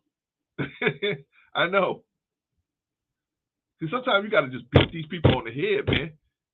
But see, we so quick to be, I'm not going to go to jail. Like they thought, man, because he was telling me I'm not going to jail, that I was going to be like, woohoo. That's okay. It's your fault. If I had a $12,000 warrant and y'all stopped me a couple of times and y'all didn't tell me, that's on y'all. Big Rigs, failure to appear. So what happened? I went. So see, I'm talking about this. How I'm talking about when we don't know what we're talking about, right? We don't know. We young, right? I was young, so they gave me the ticket for speeding or whatever it was for. So I went into the court and I paid I had let it get to where I had a failure to appear. And so, but then I ended up going back in and showing up for the ticket, the original ticket, right? Shout out to Brother Darrell. Brother Darrell, I saw what you did with Uncle Stu. Shout out to you, brother. Shout out to you for that, man. It took big balls to do that. Appreciate you for that, man. You're making a lot of good moves, brother. Keep on doing it. Some people are going to, you can't choose how people are going to accept it. Some are going to accept you and some won't, brother. Some are just not going to feel it right away. But that's okay. Don't let nobody get in your way and stop you from doing what you're doing, brother. Anyway, so I'm so when I was young, and so I didn't know that when you get a failure to appear, that's a whole nother case. I didn't know that, right? I thought, oh, if I go in and pay for the ticket, that's taking care of everything. I didn't know that, oh, no. Now you got to come back now you let it get a failure to appear is a whole nother charge. You got to come back on that charge, right? And I didn't know that, right? So I paid the ticket, didn't know nothing about the failure to appear. I didn't know that's a whole separate charge that I need to come back to court for, right? So anyway, that's how I let that get racked up like that, because I didn't know that was, a pending situation. I thought, hey, I paid the ticket because I went in, I paid the ticket, but I didn't deal with the failure to appear. I'm 18 years old. I didn't know no better. I thought, oh, I paid the ticket. Oh, okay, I'm good. That clears up everything. No, once you let it turn to a failure to appear, that's a whole nother charge. You got to go back to court to deal with that, right? Anyway, so I got this $12,000 warrant, right, for my arrest, right? So anyway, that's how I got caught up with that when I told them, hey, I'm going to court. If you can't work it out, I'm going to court. We're going to have to go to trial because I don't have nothing to lose. Okay. He goes, hey, they did it. I know they did it. So here's what you got to do, Clarence. You got to do graffiti removal out here in Compton. So I'm in Compton doing graffiti removal, right? You got to do graffiti removal. I think I had to do some trash pickup and a couple other things. And, for I think a week or a month or something like that, right? For whatever, right? So I was working with the graffiti removal crew in Compton. Funny brothers, man. Funny cats, man. There was some funny dudes. But anyway, shout out to those brothers. And we was all over Compton, man. We was going all over Compton. We would be in these big bands. We go all over Compton. Just we had the spray guns spraying down graffiti removing graffiti all over the Compton. It was kind of fun, but I mean, the whole point was, I told them what I said to them. This is what I'm willing to deal with. See, you got to be stiff. Sometimes you got to be firm. Now here they came to me with a plea agreement saying, you got to plea out to this and we're going to put this on your record. But I told them I can't have nothing on my record. They said, okay, we're going to give you suspended sentence. We're going to suspend everything if you do the graffiti removal and you do the okay, I did it. But they didn't put nothing on my record.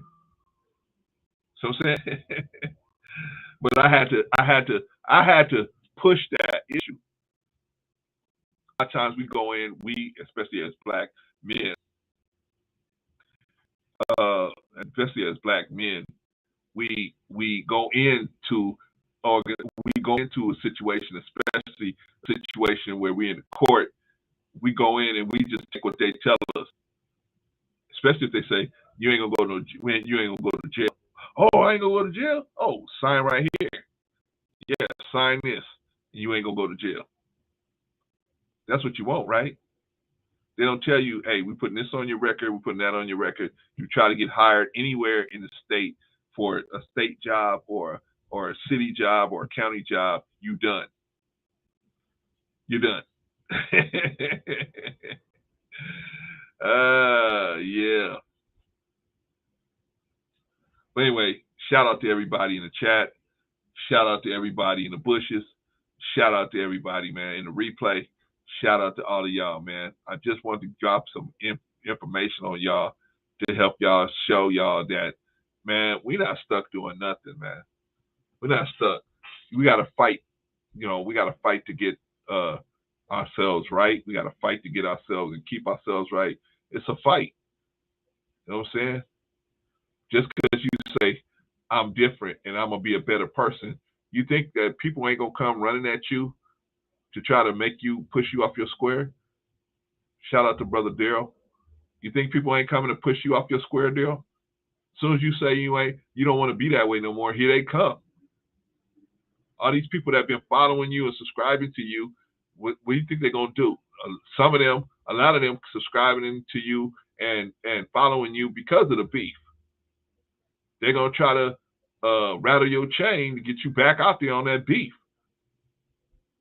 Well, you got to decide what's best for you, brother. Hopefully you'll be able to keep this going and move farther forward from it. You made a lot of good moves, brother. I hope you don't let nobody else pull you back down into that situation, into that thinking process and lifestyle.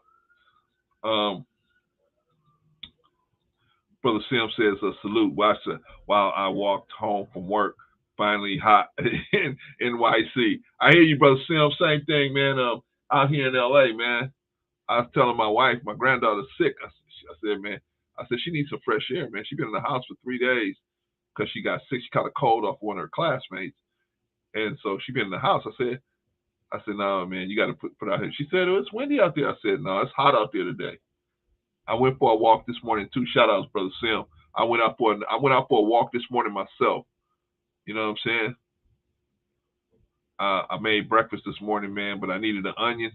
There's a little not restaurant, but a little market up the street from my house. So, I just walked and went around there to the market and got the onion, came back.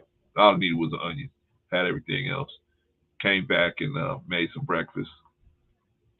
But yeah, man, if you guys can go out there and walk, man. You know what? Life is so good. Life is so good, man. And I'm blessed. After being such a wayward person, man, I got my wife, I got my children, I got my sons, I got my granddaughter. You talking about unconditional love.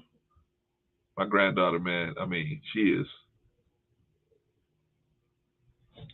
loved me no matter what, man. Yeah. She, and can I put a price on that? Am I a high value man? To her, I am. That's what counts to me. To her, I am. To my wife, I am. You know what I'm saying? Those people, they consider me a high value man. But Clarence, you ain't got no billions of dollars. Not at this point. But I don't need that to be consider myself a high value man. If I had it, I would be strategic with it. But I definitely wouldn't say, oh, I'm a high value person because I got a couple $1 million in the bank.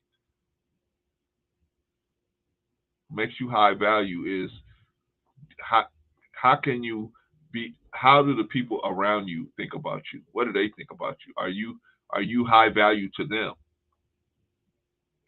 Are you high value to them? Brother Sim said, why women be acting like men can't throw down in the kitchen? My wife don't.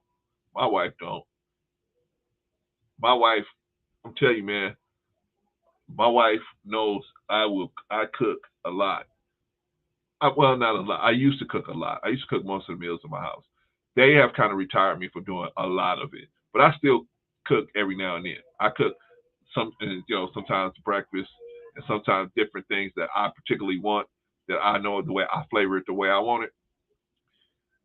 Sometimes I will cook, right, Brother Sim? But in breakfast time, that's when my wife will make sure she's slick. She'll put the potatoes out there. She'll clean all the pans that I need. She'll make sure everything's clean. Everything is, prepped up, everything.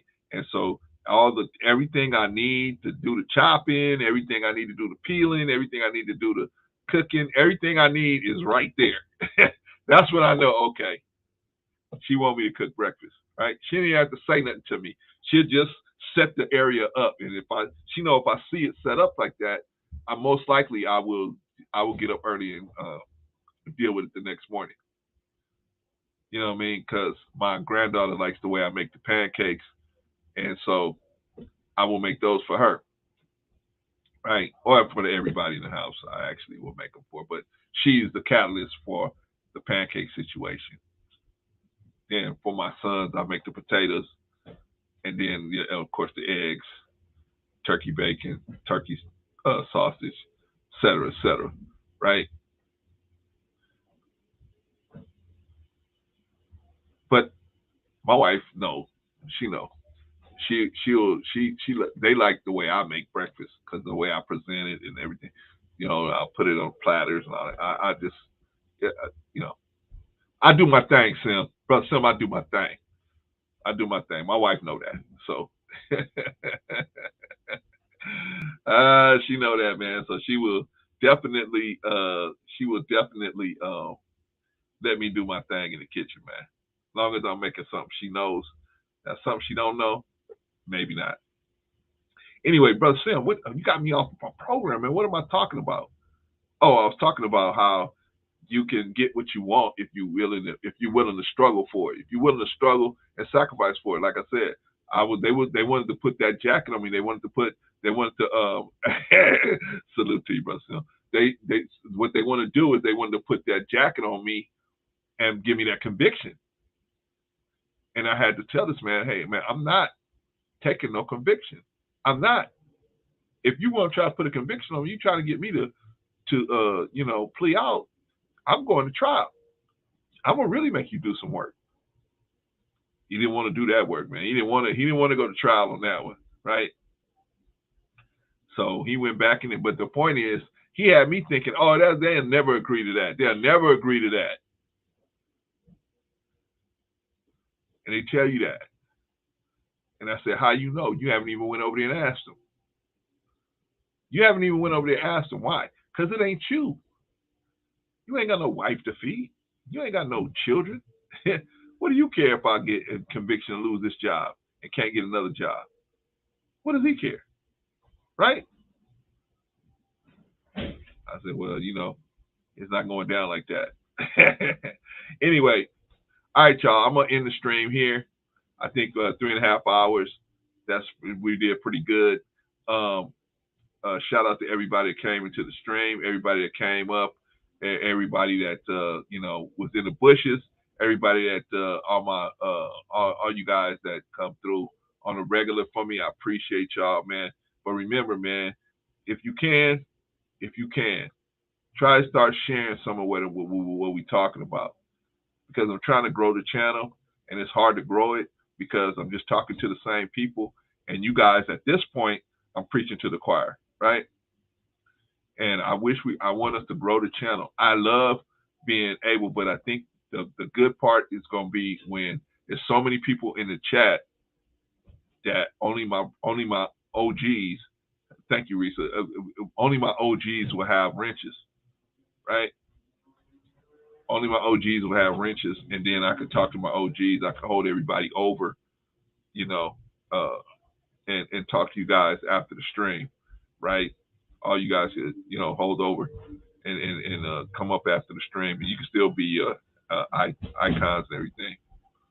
I got to learn how to do YouTube shorts. Yeah, man, I got to do it.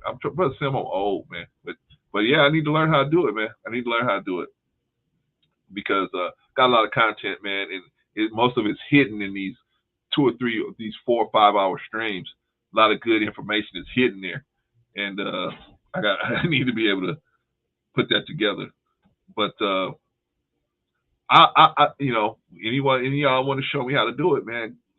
Just let me know, man. Say, hey, brother, let's do a StreamYard, and we can learn.